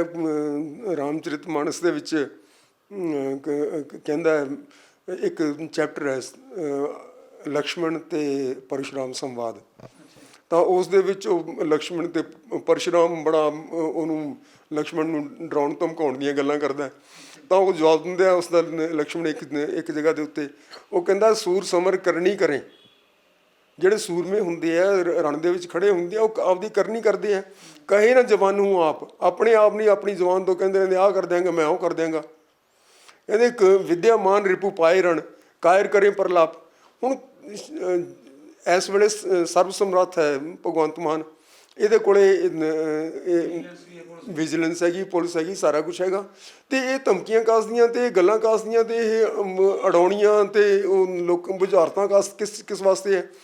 ਜੇ ਕਿਸੇ ਬੰਦੇ ਨੇ ਕੁਛ ਕੀਤਾ ਹੈ ਤਾਂ ਇਸ ਦੇ ਵਿੱਚ ਲੋਕਾਂ ਦਾ ਅਟੈਂਸ਼ਨ ਡਾਇਵਰਟ ਕਰਨ ਵਾਸਤੇ ਜਾਂ ਲੋਕਾਂ ਦਾ ਅਟੈਂਸ਼ਨ ਆਪਣੇ ਆਪ ਨੂੰ ਡਰਾਅ ਕਰਨ ਵਾਸਤੇ ਇਸ ਤਰ੍ਹਾਂ ਦੇ ਲੜਨ ਦੀ ਕੀ ਲੋੜ ਹੈ। ਤੁਸੀਂ ਸਿੱਧਾ ਪੁਲਿਸ ਨੂੰ ਇੱਕ ਚਿੱਠੀ ਲਿਖੋ ਜਾਂ ਉਸ ਨੂੰ ਬੁਲਾ ਕੇ ਦੱਸੋ ਕਿ ਭਾਈ ਆਹ ਸਬੂਤ ਹਨਗੇ, ਮੈਨੂੰ ਲੱਗਦਾ ਇਹ ਬੰਦਾ ਰਿਸ਼ਵਤ ਲੈਂਦਾ ਰਿਹਾ ਅਤੇ ਤੁਸੀਂ ਇਸ ਦਾ ਇਨਵੈਸਟੀਗੇਸ਼ਨ ਕਰੋ। ਅੱਛਾ, ਜੇ ਫਰਜ਼ ਕਰੋ ਇਸ ਦਾ ਭਤੀਜਾ ਲੈਂਦਾ ਰਿਹਾ ਰਿਸ਼ਵਤ, 10 ਕਰੋੜ ਮਿਲਿਆ ਵੀ ਸੀ ਉਸ ਕੋਲੋਂ, ਚਲੋ ਮਿਲ ਗਿਆ ਹੋਏਗਾ, ਉਹ ਤਾਂ ਹੁਣ ਅੱਗੇ ਪਤਾ ਲੱਗੇਗਾ ਨਾ ਵੀ ਕਿਹਦੇ ਕੋਲੋਂ ਮਿਲਿਆ ਸੀ, ਕੀ ਮਿਲਿਆ ਸੀਗਾ। ਇਹ ਆਪਣੇ ਮੁੱਖ ਮੰਤਰੀਆਂ ਦੀਆਂ ਬੜੀਆਂ ਅਜੀਬ ਗੱਲਾਂ ਹਨਗੀਆਂ। ਇੱਕ ਵੇਲੇ ਗਿਆਨੀ ਜੈਲ ਸਿੰਘ ਨੇ ਇੱਥੇ ਮਤੌੜ ਸੈਸ਼ਨ ਕੀਤਾ ਸੀਗਾ। ਮਤੌੜ ਸੈਸ਼ਨ ਦੇ ਵਿੱਚ ਉਹਨਾਂ ਨੇ ਕਹਿੰਦੇ ਸੀ ਬੜੇ ਪੈਸੇ ਇਕੱਠੇ ਕੀਤੇ। ਜਿਸ ਵੇਲੇ ਗਿਆਨੀ ਕੀ ਸੀਗਾ ਮਤੌੜ ਸੈਸ਼ਨ, ਉਹਦੇ ਬਾਰੇ ਥੋੜੀ ਜਾਣਕਾਰੀ। ਸੈਸ਼ਨ ਕੀ ਸੀ? ਇਹ ਕਾਂਗਰਸ ਦਾ ਸੈਸ਼ਨ ਸੀ ਜੀ। ਇਹ ਕਾਂਗਰਸ ਵਾਲੇ ਐਨੂਅਲ ਸੈਸ਼ਨ ਕਰਦੇ ਨੇ, ਆਪਣੀ ਟ੍ਰੈਡੀਸ਼ਨ ਇਹਨਾਂ ਦੀ। ਤੇ ਕੌਮੀ ਪੱਧਰ ਦਾ ਸੀ ਔਰ ਇੱਕ ਪੰਜਾਬ ਦਾ ਕੌਮੀ ਪੱਧਰ ਦਾ। ਇਸ ਤਰ੍ਹਾਂ ਹੀ ਅਕਾਲੀ ਦਲ ਵੀ ਪਹਿਲਾਂ ਕਰਦਾ ਹੁੰਦਾ ਸੀਗਾ, ਹਰ ਸਾਲ ਇੱਕ ਸੈਸ਼ਨ ਹੁੰਦਾ ਸੀ, ਐਨੂਅਲ ਸੈਸ਼ਨ। ਤਾਂ ਉਹ ਸਾਰੇ ਡੈਲੀਗੇਟ ਸਾਰੀ ਕੰਟਰੀ ਤੋਂ ਆਉਂਦੇ ਨੇ ਅਤੇ ਇੱਥੇ ਮਤੌੜ ਦੇ ਵਿੱਚ ਆਪਣੇ ਨਾਲ ਹੀ ਮੋਹਾਲੀ ਦੇ ਬੜਾ ਵੱਡਾ ਸੈਸ਼ਨ ਹੋਇਆ ਸੀਗਾ। ਉਸ ਦੇ ਨਾਂ ਦੇ ਉੱਤੇ ਕਹਿੰਦੇ ਜੀ ਬੜੇ ਪੈਸੇ ਇਕੱਠੇ ਕੀਤੇ ਹੈ ਗਿਆਨੀ ਜ਼ੈਲ ਸਿੰਘ ਨੇ ਜੀ, ਇਹਦੇ ਵਿੱਚੋਂ ਬੜਾ ਗਵਨ ਕਰ ਲਿਆ। ਉਹ ਬੜੇ ਉਹਨਾਂ ਦੇ ਉਸ ਵੇਲੇ ਇੰਨੇ ਕਰੋੜਾਂ ਦੇ ਵਿੱਚ ਗੱਲਾਂ ਨਹੀਂ ਸੀ ਹੁੰਦੀਆਂ, 50-60 ਲੱਖ ਦੀ ਗੱਲ ਸੀ ਸਾਰੀ। ਅਤੇ ਗਿਆਨੀ ਜੀ ਜਦੋਂ ਪਾਵਰ ਦੇ ਵਿੱਚੋਂ ਨਿਕਲ ਗਏ ਅਤੇ ਉਹ ਇਲੈਕਸ਼ਨ ਹੋਏ ਅਤੇ ਪ੍ਰਕਾਸ਼ ਸਿੰਘ ਬਾਦਲ ਚੀਫ ਮਿਨਿਸਟਰ ਬਣ ਗਿਆ, ਇਸ ਨੇ ਉਹਦੇ 'ਤੇ ਛਾਪੇ ਮਾਰਨੇ ਸ਼ੁਰੂ ਕਰਤੇ। ਗਿਆਨੀ ਜੀ ਲੁਕਦੇ ਫਿਰਨ। ਇੱਕ ਦਿਨ ਕੀ ਹੋਇਆ ਕਿ ਗਿਆਨੀ ਜੀ ਨੇ ਕਿਸ ਦੇ ਘਰੇ ਜਾਣਾ ਸੀ ਦਿੱਲੀ, ਤਾਂ ਉਹਨਾਂ ਨੇ ਉਹਦੇ ਘਰ ਜਾ ਕੇ ਛਾਪਾ ਮਾਰ ਲਿਆ। ਗਿਆਨੀ ਜੀ ਨੂੰ ਪਤਾ ਲੱਗ ਗਿਆ ਪਹਿਲਾਂ ਹੀ, ਅਜੇ ਪਹੁੰਚੇ ਨਹੀਂ ਸੀ, ਲੇਟ ਹੋ ਗਏ ਸੀਗੇ। ਤਾਂ ਉਹ ਕਾਰ ਦੇ ਵਿੱਚ ਹੀ ਰਾਤ ਸੁੱਤੇ ਉੱਥੇ। ਹਾਂ, ਅਤੇ ਉਸ ਤੋਂ ਬਾਅਦ ਵਾਪਸ ਆ ਕੇ ਉਹਨਾਂ ਨੇ ਗਿਆਨੀ ਜੀ ਨੇ ਮੈਨੂੰ ਬੁਲਾਇਆ, ਮੇਰੇ ਥੋੜ੍ਹੇ ਜਿਹੇ ਵਾਕਫ ਸੀਗੇ, ਅਤੇ ਕਹਿੰਦੇ ਕਿ ਜੀ ਦੇਖੋ ਗੱਲ ਇਹ ਹੈ ਵੀ ਪੈਸੇ ਚਾਹੀਦੇ ਹੁੰਦੇ ਆ ਸਿਆਸਤ ਦੇ ਵਿੱਚ, ਇਹਨੂੰ ਵੀ ਲੋੜ ਪਊਗੀ, ਸਾਨੂੰ ਵੀ ਲੋੜ ਪੈਂਦੀ ਹੈ, ਪੈਸਿਆਂ ਦੀ ਕੀ ਹੈ। ਸਾਰਾ ਲੈ ਦੇ ਕੇ 56 ਲੱਖ ਰੁਪਇਆ ਉਹਨਾਂ ਨੇ ਦੱਸਿਆ ਵੀ ਮੇਰੇ ਕੋਲ ਬਚਿਆ ਉਸ ਦੇ ਵਿੱਚੋਂ, ਸੈਸ਼ਨ ਦੇ ਵਿੱਚੋਂ, ਅਤੇ ਅੱਧੋ ਅੱਧ ਕਰ ਲੈਂਦੇ ਹਾਂ। ਕੀ ਲੋੜ ਹੈ ਇਸ ਤਰ੍ਹਾਂ ਦੀ ਇੱਕ ਅੱਛਾ, ਮੈਂ ਜਾ ਕੇ ਪ੍ਰਕਾਸ਼ ਸਿੰਘ ਬਾਦਲ ਨੂੰ ਇਹ ਪ੍ਰੋਪੋਜੀਸ਼ਨ ਦੇਤੀ। ਮੈਂ ਕਿਹਾ ਜੀ ਗਿਆਨੀ ਜੀ ਦਾ ਕਹਿਣਾ ਹੈ, ਅਤੇ ਇਹ ਚੁੱਪ ਕਰ ਗਿਆ, ਇਹਨੇ ਕੁਛ ਨਹੀਂ ਬੋਲਿਆ, ਨਾ ਮੈਨੂੰ ਹਾਂ ਕੀਤੀ ਨਾ ਕੀਤੀ। ਲੇਕਿਨ ਉਸ ਤੋਂ ਬਾਅਦ ਗਿਆਨੀ ਦੇ ਛਾਪਾ ਨਹੀਂ ਕੋਈ ਪਿਆ। ਸੋ ਲੱਗਦਾ ਵੀ ਹੋ ਸਕਦਾ ਵੀ ਚੰਨੀ ਨੇ ਇਕੱਠੇ ਵੀ ਕੀਤੇ ਹੋਣਗੇ। ਇਹਨੇ 10 ਕਰੋੜ ਰੁਪਇਆ ਇਹਦੇ ਕੋਲ ਮਿਲਿਆ, ਤਾਂ ਉਹਦਾ ਪਹਿਲਾਂ ਦਾ ਪਤਾ ਕਰਨਾ ਪਊ ਵੀ ਕਿਹਦਾ ਹੈਗਾ, ਕਿਸ ਨੇ ਦਿੱਤਾ, ਕਿਸ ਤਰ੍ਹਾਂ। ਇਹ ਵੀ ਕਾਰਨ ਹੈ ਇੱਕ ਸਰ, ਜਿਹੜੀ ਮਾਈਨਿੰਗ ਦਾ ਜਿਹੜਾ ਕੰਮ ਚੱਲਦਾ ਸੀ, ਕੈਪਟਨ ਦੇ ਰਾਜ ਖੁੱਲ੍ਹਾ ਚੱਲਦਾ ਸੀ, ਉਹ 'ਚੋਂ ਕਾਫੀ ਇਨਕਮ ਹੁੰਦੀ ਹੈ। 3 ਮਹੀਨੇ ਜਦੋਂ CM ਰਿਹਾ, ਉਸ ਇਲਾਕੇ 'ਚ ਚਰਚਾ ਨੂਰਪੁਰ ਬੇਦੀ ਦੇ ਵਿੱਚ ਕਿ ਮਾਈਨਿੰਗ ਦਾ ਪੈਸਾ ਫਿਰ CM ਦੀ ਕੋਠੀ ਜਾਂਦਾ ਸੀਗਾ। ਉਹ ਪੈਸਾ ਕਿਸੇ ਨਾ ਕਿਸੇ ਰਾਹੀਂ ਜਾਂਦਾ ਹੀ ਹੈ, ਵਿੱਚੋਂ ਕੁਛ ਪੈਸਾ ਫਿਰ ਰੱਖ ਵੀ ਲੈਂਦੇ ਆ ਜਿਹੜੇ ਦਲਾਲ ਕਿਸਮ ਦੇ ਬੰਦੇ ਹੁੰਦੇ ਆ। ਗੁੰਡਾ ਪਰਚੀ ਆਮ ਚੱਲਦੀ ਸੀ, ਚੰਨੀ ਵੇਲੇ ਵੀ 3 ਦਿਨ ਰੁਕੀ ਸੀ, ਗੁੰਡਾ ਪਰਚੀ ਚੱਲਦੀ ਰਹੀ। ਕਿਤੇ ਨਾ ਕਿਤੇ ਖੋਟ ਤਾਂ ਹੈਗੀ ਆ ਸਾਡੇ ਸਿਆਸਤਦਾਨਾਂ 'ਚ। ਉਹ ਤੁਸੀਂ ਕਹਿ ਰਹੇ ਹੋ ਕਿ 50-60 ਲੱਖ ਦੀ ਗੱਲ ਨਹੀਂ ਹੁੰਦੀ, ਜਦੋਂ ਕਈ ਕਰੋੜਾਂ ਨੂੰ ਜ਼ਿਆਦਾ ਕਮਾਉਣ ਲੱਗ ਜਾਂਦੇ, ਸੈਂਕੜੇ ਕਰੋੜਾਂ ਤੱਕ, ਉੱਥੇ ਫਿਰ ਗੜਬੜ ਹੁੰਦੀ ਹੈ। ਨਹੀਂ ਜੀ, ਗੱਲ ਤਾਂ 50-60 ਲੱਖ ਦੀ ਵੀ ਬੜੀ ਵੱਡੀ ਗੱਲ ਹੈ। ਇਹ ਕੋਈ ਇਹਨਾਂ ਨੂੰ ਕਿਸੇ ਨੇ ਡਾਕੂ ਥੋੜ੍ਹਾ ਬਣਾਇਆ। ਅਸੀਂ ਉਦੋਂ ਤਾਂ ਫਿਰ ਕਰੋੜ ਹੀ ਬਣਦੇ ਆ ਜੇ ਆਪਾਂ ਹੁਣ ਕੈਲਕੂਲੇਸ਼ਨ ਦੇ ਹਿਸਾਬ ਨਾਲ ਤਾਂ ਬਹੁਤ ਜ਼ਿਆਦਾ ਸੀਗੇ ਉਹ। 70s ਦੀ ਗੱਲ ਹੈ ਤਾਂ। ਲੇਕਿਨ ਗੱਲ ਪੈਸੇ ਦੀ ਇੰਨੀ ਨਹੀਂ ਵੀ ਇੰਨੇ ਕਰੋੜ ਹੈ ਕਿ ਇੰਨੇ ਕਰੋੜ ਹੈ। ਗੱਲ ਤਾਂ ਇਮਾਨਦਾਰੀ ਦੀ ਹੈ ਵੀ ਤੁਹਾਨੂੰ ਇੱਕ ਖਜ਼ਾਨੇ ਦੇ ਉੱਤੇ ਸਰਕਾਰ ਨੇ ਬਿਠਾਇਆ ਹੋਇਆ ਹੈ, ਲੋਕਾਂ ਨੇ ਚੁਣ ਕੇ ਬਿਠਾਇਆ ਵੀ ਇਹ ਸਾਡੀ ਰਾਖੀ ਕਰਨਗੇ। ਇਹ ਪੈਸੇ ਤਾਂ ਲੋਕਾਂ ਦੇ ਹੈ ਨਾ। ਜਿਸ ਤਰ੍ਹਾਂ ਗਿਆਨੀ ਜ਼ੈਲ ਸਿੰਘ ਉਦੋਂ ਪਾਰਟੀ ਜੋ ਖਜ਼ਾਨੇ 'ਚ ਜਮ੍ਹਾਂ ਕਰਾਉਣ ਦੇ ਰੌਲਾ ਨਹੀਂ ਸੀ ਪੈਣਾ, ਅਸੀਂ ਹੁਣ ਜੇ ਮਾਈਨਿੰਗ ਵਾਲਾ ਪੈਸਾ ਸਰਕਾਰੀ ਖਜ਼ਾਨੇ 'ਚ ਆਉਂਦਾ ਤਾਂ ਕੋਈ ਰੌਲਾ ਨਹੀਂ ਪੈਣਾ ਸੀ, ਨਾਲੇ ਲੋਕਾਂ ਨੂੰ ਰੇਤ ਸਸਤੀ ਮਿਲਣੀ ਸੀ। ਕਿਤੇ ਨਾ ਕਿਤੇ ਗੜਬੜ ਤਾਂ ਵੱਡੀ ਹੈ। ਤਾਂਹੀਓ ਕਾਂਗਰਸ ਦੇ ਜਿਹੜੇ ਹੈਗੇ ਆ 8-10 ਜਿਹੜੇ ਮੰਤਰੀ ਨੇ, ਉਹ ਹੁਣ ਕੇਸਾਂ ਦਾ ਸਾਹਮਣਾ ਕਰ ਰਹੇ ਨੇ। ਨਹੀਂ, ਇਹ ਤਾਂ ਕਰਨਾ ਚਾਹੀਦਾ ਇਹਨਾਂ ਨੂੰ। ਔਰ ਜੇ ਇਸ ਦੇ ਚੰਨੀ ਦੇ ਬਰਖਲਾਫ ਕੋਈ ਚੀਜ਼ ਹੈਗੀ ਜਾਂ ਕੋਈ ਐਵੀਡੈਂਸ ਹੈ ਮੁੱਖ ਮੰਤਰੀ ਦੇ ਕੋਲ, ਅਤੇ ਉਹਨੂੰ ਪਤਾ ਹੈ ਵੀ ਇਸ ਦੇ ਭਤੀਜੇ ਨੇ ਇਹਦੇ ਬਿਹਾਫ ਦੇ ਉੱਤੇ ਪੈਸੇ ਲਏ ਜਾਂ ਕਿਸ ਤਰ੍ਹਾਂ, ਦੇਖੋ ਉਸ ਦੇ ਭਤੀਜੇ ਨੂੰ ਕੌਣ ਪੈਸੇ ਦੇਣ ਜਾਏਗਾ? ਉਹ ਤਾਂ ਇਹ ਤਾਂ ਹੀ ਹੋਏਗਾ ਨਾ ਜੇ ਚੰਨੀ ਉਹਦੇ ਕੋਲੋਂ ਲਏਗਾ ਅਤੇ ਉਹ ਕੰਮ ਕਰਨ ਦੇਗਾ ਉਹਨਾਂ ਨੂੰ। ਅਤੇ ਜੇ ਫਰਜ਼ ਕਰੋ ਉਹ ਆਪਣੇ ਆਪ ਦੇ ਤੌਰ 'ਤੇ ਤਾਂ ਉਗਰਾ ਨਹੀਂ ਸਕਦਾ। ਕਹਿੰਦੇ 10-11 ਨੂੰ ਗਨਮੈਨ ਵੀ ਮਿਲੇ ਹੋਏ ਸੀ ਮੁੰਡੇ ਨੂੰ, ਜਿਸ ਕੋਲੋਂ 10 ਕਰੋੜ ਮਿਲਿਆ। ਨਹੀਂ, ਉਹ ਗਨਮੈਨ ਤਾਂ ਖੈਰ ਵੈਸੇ ਵੀ ਲੈ ਸਕਦੇ ਆ। ਪ੍ਰਕਾਸ਼ ਸਿੰਘ ਬਾਦਲ ਨੇ ਮੇਰੇ ਖਿਆਲ 'ਚ 130 ਕਾਰਾਂ ਦਿੱਤੀਆਂ ਹੋਈਆਂ ਸੀ ਆਪਣੇ ਰਿਸ਼ਤੇਦਾਰਾਂ ਨੂੰ, ਅਤੇ ਉਹਨਾਂ ਦੇ ਨਾਲ ਗਾਰਡ ਵੀ ਸੀ, ਸਾਰਾ ਕੁਝ ਸੀਗਾ, ਪਾਇਲਟ ਵਹੀਕਲ ਵੀ ਸੀਗੇ, ਸਾਰਾ ਕੁਝ ਸੀਗਾ। ਇਹ ਤਾਂ ਖੈਰ ਚਲੋ ਦੂਸਰੀ ਗੱਲ ਹੈ। ਲੇਕਿਨ ਪੈਸੇ ਕੋਈ ਦੇਗਾ ਤਾਂ ਦੇਗਾ ਜੇ ਉਹਦਾ ਕੰਮ ਹੋਏਗਾ, ਤੇ ਜੇ ਉਹਦਾ ਕੰਮ ਨਹੀਂ ਹੋਏਗਾ ਤਾਂ ਪੈਸੇ ਕਿਉਂ ਦੇਗਾ? ਇਸ ਕਰਕੇ ਇਹ ਪੈਸੇ ਤਾਂ ਜ਼ਰੂਰ ਹੋਣੇ ਆ ਉਹਦੇ ਕੋਲੇ, ਲੇਕਿਨ ਇਸ ਦੇ ਬਾਰੇ ਗੱਲਾਂ ਕਰਨਾ, ਪ੍ਰੈਸ ਦੇ ਵਿੱਚ ਦੇਣਾ, ਕਟਾਰਾਂ ਮਾਰਨਾ ਜਾਂ ਮਿਹਣੇ ਦੇਣਾ, ਇਹਦਾ ਇਹ ਕੀ ਕੰਮ ਮੈਨੂੰ ਹੈ? ਲੱਗਦਾ ਇਹ ਵੀ ਹੋ ਸਕਦਾ ਕਿ ਕਈ ਵਾਰੀ ਜਿਹੜੀਆਂ ਸਿਆਸੀ ਪਾਰਟੀਆਂ ਨੇ ਸਿਆਸੀ ਫਾਇਦਾ ਲੈਣ ਵਾਸਤੇ ਕੇਸਾਂ ਨੂੰ ਜਾਣ ਕੇ ਲਟਕਾ ਵੀ ਦਿੰਦੀਆਂ ਨੇ ਕਿ ਚੋਣਾਂ ਦੇ ਨੇੜੇ ਕਰਾਂਗੇ। ਹੁਣ ਚੰਨੀ 2 ਵਾਰੀ ਵਿਜੀਲੈਂਸ ਅੱਗੇ ਪੇਸ਼ ਵੀ ਹੋਏ ਨੇ। ਲਗਾਤਾਰ ਇਹ ਸਿਲਸਿਲਾ ਹੋ ਸਕਦਾ ਚੱਲਦਾ ਹੋਵੇ, 2024 ਦੀਆਂ ਚੋਣਾਂ ਤੱਕ ਚੱਲੇ। ਬੰਦਾ ਜਿਹੜਾ ਮੇਨ ਜਿਵੇਂ ਦਲਿਤ ਲੀਡਰ ਦੇ ਤੌਰ 'ਤੇ ਕਾਂਗਰਸ ਦੇ ਵਿੱਚੋਂ ਚੰਨੀ ਉੱਭਰਿਆ ਸੀ, ਜੋ ਇਮੇਜ ਖਰਾਬ ਕਰਨ ਦਾ ਵੀ ਇਹਨਾਂ ਦਾ ਏਜੰਡਾ ਹੁੰਦਾ ਪਾਰਟੀਆਂ ਦਾ। ਇਹ ਦੇਖੋ, ਇਹ ਗੱਲ ਤੁਹਾਡੀ ਠੀਕ ਹੈ ਬਿਲਕੁਲ, ਕਿ ਇਹਨਾਂ ਦਾ ਏਜੰਡਾ ਇਹੀ ਹੁੰਦਾ ਵੀ ਦੂਸਰੇ ਨੂੰ ਬਦਨਾਮ ਕੀਤਾ ਜਾਵੇ। ਤੇ ਬਾਕੀ ਇਹਨਾਂ ਦੇ ਮੇਰੇ ਖਿਆਲ ਦੇ ਵਿੱਚ ਕਿਸੇ ਵੇਲੇ ਇਹ ਵੀ ਹੁੰਦਾ ਭਾਵਨਾ ਵੀ ਕਦੇ ਕਦੇ ਇਹਦੇ ਨਾਲ ਐਡਜਸਟ ਕਰ ਲਾਂਗੇ ਆਪਾਂ, ਤੇ ਇਸ ਕਰਕੇ ਇਹਦੇ ਨਾਲ ਗੱਲ ਪ੍ਰੋਲੋਂਗ ਕਰੀ ਚੱਲੀਏ। ਸੋ ਇਹੋ ਜਿਹਾ ਕੰਮ ਜਿਹੜਾ ਹੈਗਾ ਇਹ ਤਾਂ ਸਾਡੇ ਤਾਂ ਕਿਸੇ ਕੰਮ ਨਹੀਂ।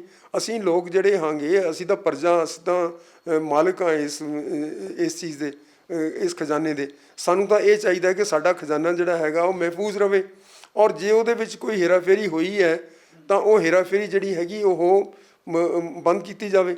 ਬੰਦ ਕਰਨ ਦਾ ਤਰੀਕਾ ਇਹ ਹੈ ਕਿ ਐਫੀਸ਼ੀਐਂਟਲੀ, ਜੇ ਹੁਣ ਤੁਸੀਂ ਹੁਣ ਟਾਰਾ ਮਾਰੀ ਜਾਓ, ਜੋ ਤੁਹਾਡੇ ਕੋਲ ਪਾਵਰ ਹੈ, ਤੇ ਜਦੋਂ ਤੁਸੀਂ ਜਾਣ ਲੱਗੇ ਉਹ ਤੁਸੀਂ ਕੇਸ ਰਜਿਸਟਰ ਕਰਦੇ, ਜਿਵੇਂ ਪ੍ਰਕਾਸ਼ ਸਿੰਘ ਬਾਦਲ ਨੇ ਉਹਦਾ ਕੀਤਾ ਬੇਅਦਬੀ ਵਾਲਾ, ਤਾਂ ਇਹਦਾ ਫਿਰ ਕੋਈ ਇਹਦਾ ਮਤਲਬ ਹੈ ਕਿ ਤੁਸੀਂ ਉਸ ਨੂੰ ਰਫਾ ਦਫਾ ਕਰਨਾ ਚਾਹੁੰਦੇ ਹੋ।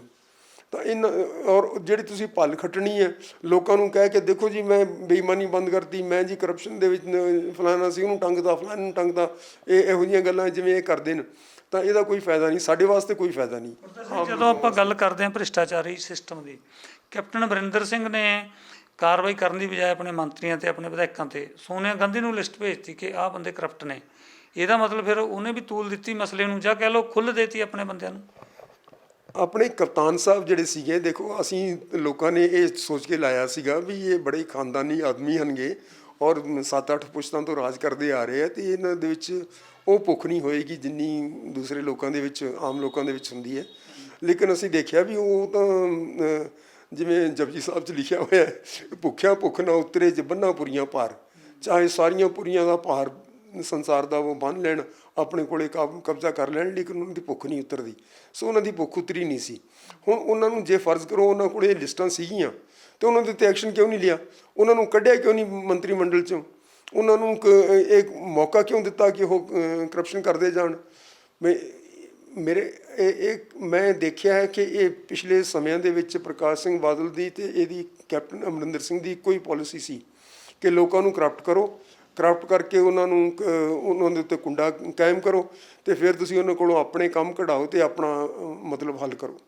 ਰਾਜਾਨੇ ਵਾਲੀ ਜ਼ਿੰਦਗੀ ਆਪ ਜਾਓ। ਹਾਂ, ਆਪਣੇ ਆਪ ਨਾਲੇ ਤੁਸੀਂ ਪਾਕ ਪਵਿੱਤਰ ਗਿਣੇ ਜਾਓ, ਤੇ ਨਾਲੇ ਹੁਣ ਦੇਖੋ ਜੀ ਅਖੀਰ ਦੇ ਵਿੱਚ ਜਾ ਕੇ ਉਹ ਲਿਸਟ ਭੇਜਦਾ ਹਾਈ ਕਮਾਂਡ ਨੂੰ। ਹਾਈ ਕਮਾਂਡ ਕੋਲੇ ਕਿਹੜੀ ਪੁਲਿਸ ਹੈਗੀ ਜਿਹੜੀ ਇਨਵੈਸਟੀਗੇਸ਼ਨ ਕਰੂਗੀ? ਉਹ ਤਾਂ ਦੇਣੀ ਬਣਦੀ ਸੀ ਪਹਿਲੇ ਦਿਨ ਇਨਵੈਸਟੀਗੇਸ਼ਨ ਵਾਲਿਆਂ ਨੂੰ। ਇੱਕ ਤੁਸੀਂ ਪਿਕਚਰ ਨਹੀਂ ਸੀ ਦੇਖੀ, ਇੱਕ ਵਾਰੀ ਆਈ ਸੀਗੀ ਕਿ ਉਸਨੇ ਸਾਰੇ ਦੇ ਸਾਰੇ ਜਿੰਨੇ ਮੈਂਬਰ ਬਣੇ, ਉਸਦੇ MLA ਬਣੇ, ਉਹ ਸਾਰੇ ਉਪ ਮੁੱਖ ਮੰਤਰੀ ਬਣਾਤੇ।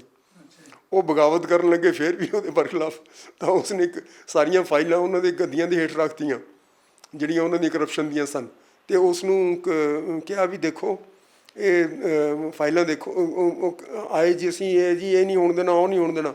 ਉਹਨੇ ਕਿਹਾ ਪਹਿਲਾਂ ਆਪਦੀਆਂ ਗੱਦੀਆਂ ਦੇ ਹੇਠੋਂ ਨਾ ਚੁੱਕ ਕੇ ਫਾਈਲਾਂ ਦੇਖ ਲਓ। ਤਾਂ ਇਹਨੂੰ ਕੰਟਰੋਲ ਦਾ ਇੱਕ ਮੈਥਡ ਸਮਝ ਕੇ ਵਰਤਦੇ ਆ। ਲੇਕਿਨ ਜੇ ਇਮਾਨਦਾਰੀ ਤਾਂ ਇਹ ਹੈਗੀ ਕਿ ਆਪਣੇ ਆਪ ਇਮਾਨਦਾਰ ਹੋਣ ਪਹਿਲਾਂ, ਤੇ ਫਿਰ ਲੋਕਾਂ ਦਾ ਜਿਹੜੇ ਲੋਕਾਂ ਨੇ ਇਹਨਾਂ ਦੇ ਉੱਤੇ ਭਰੋਸਾ ਕਰਕੇ ਗੱਦੀ ਦੇ ਉੱਤੇ ਬਿਠਾਇਆ, ਖਜ਼ਾਨਾ ਇਹਨਾਂ ਨੂੰ ਸੌਂਪਿਆ ਹੈ ਵੀ ਸਾਡੇ ਵਾਸਤੇ ਸੰਭਾਲ ਕੇ ਰੱਖਣਾ ਹੈ, ਸਾਡੇ ਭਲੇ ਵਾਸਤੇ ਵਰਤਣਾ ਹੈ, ਉਹਨਾਂ ਨੂੰ ਜਵਾਬ ਦੇਣ ਔਰ ਉਸ ਨੂੰ ਮਨ ਦੇ ਵਿੱਚ ਰੱਖ ਕੇ ਉਸ ਨੂੰ ਆਪਣੇ ਕਰਮ ਦਾ, ਧਰਮ ਦਾ ਇੱਕ ਹਿੱਸਾ ਬਣਾਉਣ, ਤੇ ਲੋਕਾਂ ਦੇ ਪੈਸੇ ਨੂੰ ਮਹਿਫੂਜ਼ ਰੱਖਣ।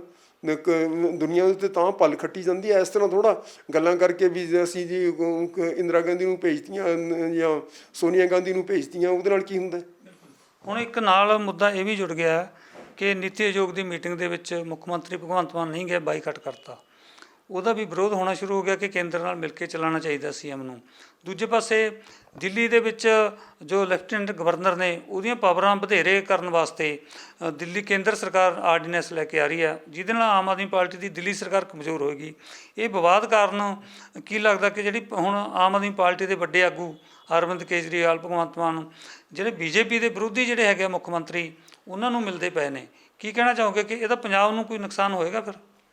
ਦੇਖੋ ਜੀ, ਪੰਜਾਬ ਨੂੰ ਤਾਂ ਨੁਕਸਾਨ ਹੀ ਨੁਕਸਾਨ ਹੁੰਦਾ ਹੈ, ਚਾਹੇ ਕੋਈ ਰਾਜਾ ਆ ਜਾਏ ਦਿੱਲੀ ਦੇ ਵਿੱਚ। ਜਿੰਨੀ ਦੇਰ ਦਿੱਲੀ ਦੇ ਅਧੀਨ ਚੱਲਦਾ ਨਾ ਪੰਜਾਬ, ਉਨੀ ਦੇਰ ਪੰਜਾਬ ਦਾ ਨੁਕਸਾਨ ਹੀ ਨੁਕਸਾਨ ਹੈ। ਹੁਣ ਇਸ ਵੇਲੇ ਅਸੀਂ ਡਬਲ ਗੁਲਾਮ ਹਾਂ, ਇੱਕ ਤਾਂ ਕੇਜਰੀਵਾਲ ਦੇ ਅਤੇ ਇੱਕ ਕੇਂਦਰ ਦੀ ਸਰਕਾਰ ਦੀ। ਇਹ ਜਿਹੜੀ ਕੇਂਦਰ ਦੀ ਸਰਕਾਰ ਹੈਗੀ, ਇਹਦੀ ਕੇਜਰੀਵਾਲ ਦੇ ਨਾਲ ਜੋ ਵੀ ਇਹਨਾਂ ਦਾ ਕੋਈ ਦਿਸਦਾ ਸਾਹਮਣੇ ਸਾਨੂੰ ਦਿਸ ਰਿਹਾ, ਉਸ ਦੇ ਵਿੱਚ ਇਹਨਾਂ ਦੀ ਬਣਦੀ ਨਹੀਂ, ਸ਼ੁਰੂ ਤੋਂ ਨਹੀਂ ਬਣਦੀ। ਔਰ ਇਸ ਨੂੰ ਦਬਾਉਣ ਦੀ ਕੋਸ਼ਿਸ਼ ਕਰ ਰਹੇ ਹੈ, ਜਾਂ ਇਸ ਨੂੰ ਉਭਾਰਨ ਦੀ ਕੋਸ਼ਿਸ਼ ਕਰ ਰਹੇ ਹੈ ਵੀ ਐਜ਼ ਆਲਟਰਨੇਟਿਵ ਟੂ ਬੀਜੇਪੀ। ਕੋਈ ਵੀ ਗੱਲ ਹੋਵੇ, ਇਸ ਬੰਦੇ ਨੂੰ ਇਸ ਦੇ ਨਾਲ ਉਹਨਾਂ ਦੀ ਇੱਟ ਕੁੱਤੇ ਦਾ ਵੈਰ ਇਸ ਵੇਲੇ ਚੱਲ ਰਿਹਾ, ਨਜ਼ਰ ਆਉਂਦਾ, ਲੋਕਾਂ ਨੂੰ ਦਿਸਦਾ। ਅੱਛਾ, ਹੁਣ ਉਸ ਨੂੰ ਦਬਾਉਣ ਵਾਸਤੇ ਇਹ ਆਰਡੀਨੈਂਸ ਵੀ ਕਰਨਗੇ, ਸਾਰਾ ਕੁਝ ਕਰਨਗੇ, ਅਤੇ ਉਸ ਨੂੰ ਕਾਇਮ ਰੱਖਣ ਵਾਸਤੇ ਭਗਵੰਤ ਮਾਨ ਨੂੰ ਕਿਹੜੀ ਲੋੜ ਹੈ ਪੰਜਾਬ ਨੂੰ ਬਲਦੀ ਦੇ ਬੂਥੇ 'ਚ ਦੇਵੇ? ਇਹ ਕਿਉਂ ਪੰਜਾਬ ਨੂੰ ਉਹਦੇ ਵਾਸਤੇ ਨੁਕਸਾਨ ਪੰਜਾਬ ਦਾ ਹੋਵੇ? ਜੇ ਤੁਸੀਂ ਨੀਤੀ ਆਯੋਗ ਦੀ ਮੀਟਿੰਗ ਹੈਗੀ, ਉਸ ਦੇ ਵਿੱਚ ਫੈਸਲੇ ਹੋਣੇ ਨੇ ਵੀ ਕਿਸ ਤਰ੍ਹਾਂ ਨਾਲ ਪੈਸਾ ਵਰਤਿਆ ਜਾਣਾ ਹੈ, ਜਿਹੜੀ ਤੁਹਾਡੀ ਕੋਈ ਉਹ ਫੰਡਸ ਵਗੈਰਾ, GST ਵਗੈਰਾ, ਹੋਰ ਜਿਹੜੇ ਜੋ ਵੀ ਕੁਛ ਹੈਗਾ, ਉਹ ਕਿਸ ਤਰ੍ਹਾਂ ਨਾਲ ਦਿੱਤਾ ਜਾਣਾ ਪ੍ਰਦੇਸ਼ਾਂ ਨੂੰ, ਅਤੇ ਉਹਦੇ ਵਿੱਚ ਸਾਨੂੰ ਆਪਦਾ ਹਿੱਸਾ ਪੂਰਾ ਪਾਉਣਾ ਚਾਹੀਦਾ। ਜਿਹੜਾ ਵੀ ਸਿਸਟਮ ਹੈ ਹਿੰਦੁਸਤਾਨ ਦਾ, ਜਿਹੜਾ ਇਸ ਵੇਲੇ ਚੱਲ ਰਿਹਾ ਹੈ, ਉਸ ਦੇ ਵਿੱਚ ਜਿੰਨੀ ਤਾਕਤ ਸਾਨੂੰ ਮਿਲੀ ਹੋਈ ਹੈ, ਉਸ ਨੂੰ ਐਕਸਰਸਾਈਜ਼ ਕਰਨਾ ਚਾਹੀਦਾ। ਉਸ ਨੂੰ ਬਾਈਕਾਟ ਕਰਕੇ ਫਿਰ ਕੀ ਬਣੂਗਾ? ਬਾਈਕਾਟ ਕਰਕੇ ਤਾਂ ਇਹੀ ਹੋਏਗਾ ਨਾ ਵੀ ਉਹ ਆਪਣੀ ਮਰਜ਼ੀ ਨਾਲ ਆਪਣੇ ਫੈਸਲੇ ਕਰ ਲੈਣਗੇ, ਅਤੇ ਇਹ ਕੁਝ ਕਹਿਣ ਜੋਗੇ ਵੀ ਨਹੀਂ ਰਹਿਣਗੇ ਬਾਅਦ ਦੇ ਵਿੱਚ। ਸਾਨੂੰ ਤੁਸੀਂ ਆਹ ਕਰਨਾ ਸੀਗਾ, ਸਾਡਾ ਆਹ ਹੱਕ ਬਣਦਾ ਸੀਗਾ, ਤਾਂ ਉਹ ਕਹਿਣਗੇ ਫਿਰ ਆ ਜਾਂਦੇ ਉੱਥੇ। ਤਾਂ ਇਹ ਤਾਂ ਸਿਰਫ ਕੇਜਰੀਵਾਲ ਨੂੰ ਖੁਸ਼ ਕਰਨ ਵਾਸਤੇ ਮੇਰੇ ਖਿਆਲ 'ਚ ਇਹ ਭਗਵੰਤ ਜੀ ਕਰ ਰਹੇ, ਇਹ ਜਾਇਜ਼ ਨਹੀਂ ਹੈ, ਪੰਜਾਬ ਦੇ ਲੋਕਾਂ ਨਾਲ ਧੋਖਾ ਹੈ। ਸੋ ਇਹ ਸਨ ਸਰਦਾਰ ਗੁਰਤੇਜ ਸਿੰਘ, ਜਿਨ੍ਹਾਂ ਨੇ ਸਪਸ਼ਟ ਕਿਹਾ ਕਿ ਕੇਂਦਰ ਦੇ ਵਿੱਚ ਜਿਹੜੀ ਸੱਤਾਧਾਰੀ ਪਾਰਟੀ ਹੈ ਉਹ ਹਿੰਦੂ ਰਾਸ਼ਟਰਵਾਦ ਬਣਾਉਣ ਵੱਲ ਨੂੰ ਵੱਧ ਰਹੀ ਹੈ, ਜਿਸ ਕਾਰਨ ਵੱਖਰੀ ਕਿਸਮ ਦੇ ਜਿਹੜੇ ਫੈਸਲੇ ਨੇ ਜੋ ਭਾਰਤੀ ਸੰਵਿਧਾਨ ਦੇ ਉਲਟ ਨੇ, ਉਸ ਤਰ੍ਹਾਂ ਦੇ ਫੈਸਲੇ ਕੀਤੇ ਜਾ ਰਹੇ ਨੇ। ਸੋ ਦੇਖਦੇ ਹਾਂ ਆਉਣ ਵਾਲੇ ਦਿਨਾਂ ਦੌਰਾਨ ਇਹਨਾਂ ਮੁੱਦਿਆਂ ਨੂੰ ਲੈ ਕੇ ਦੇਸ਼ ਦੀ ਰਾਜਨੀਤੀ ਕਿਸ ਤਰਫ ਜਾਏਗੀ। ਕੈਮਰਾਮੈਨ ਜਗਸੀਰ ਦੇ ਨਾਲ ਦਰਸ਼ਨ ਸਿੰਘ ਖੋਖਰ, ਚੰਡੀਗੜ੍ਹ।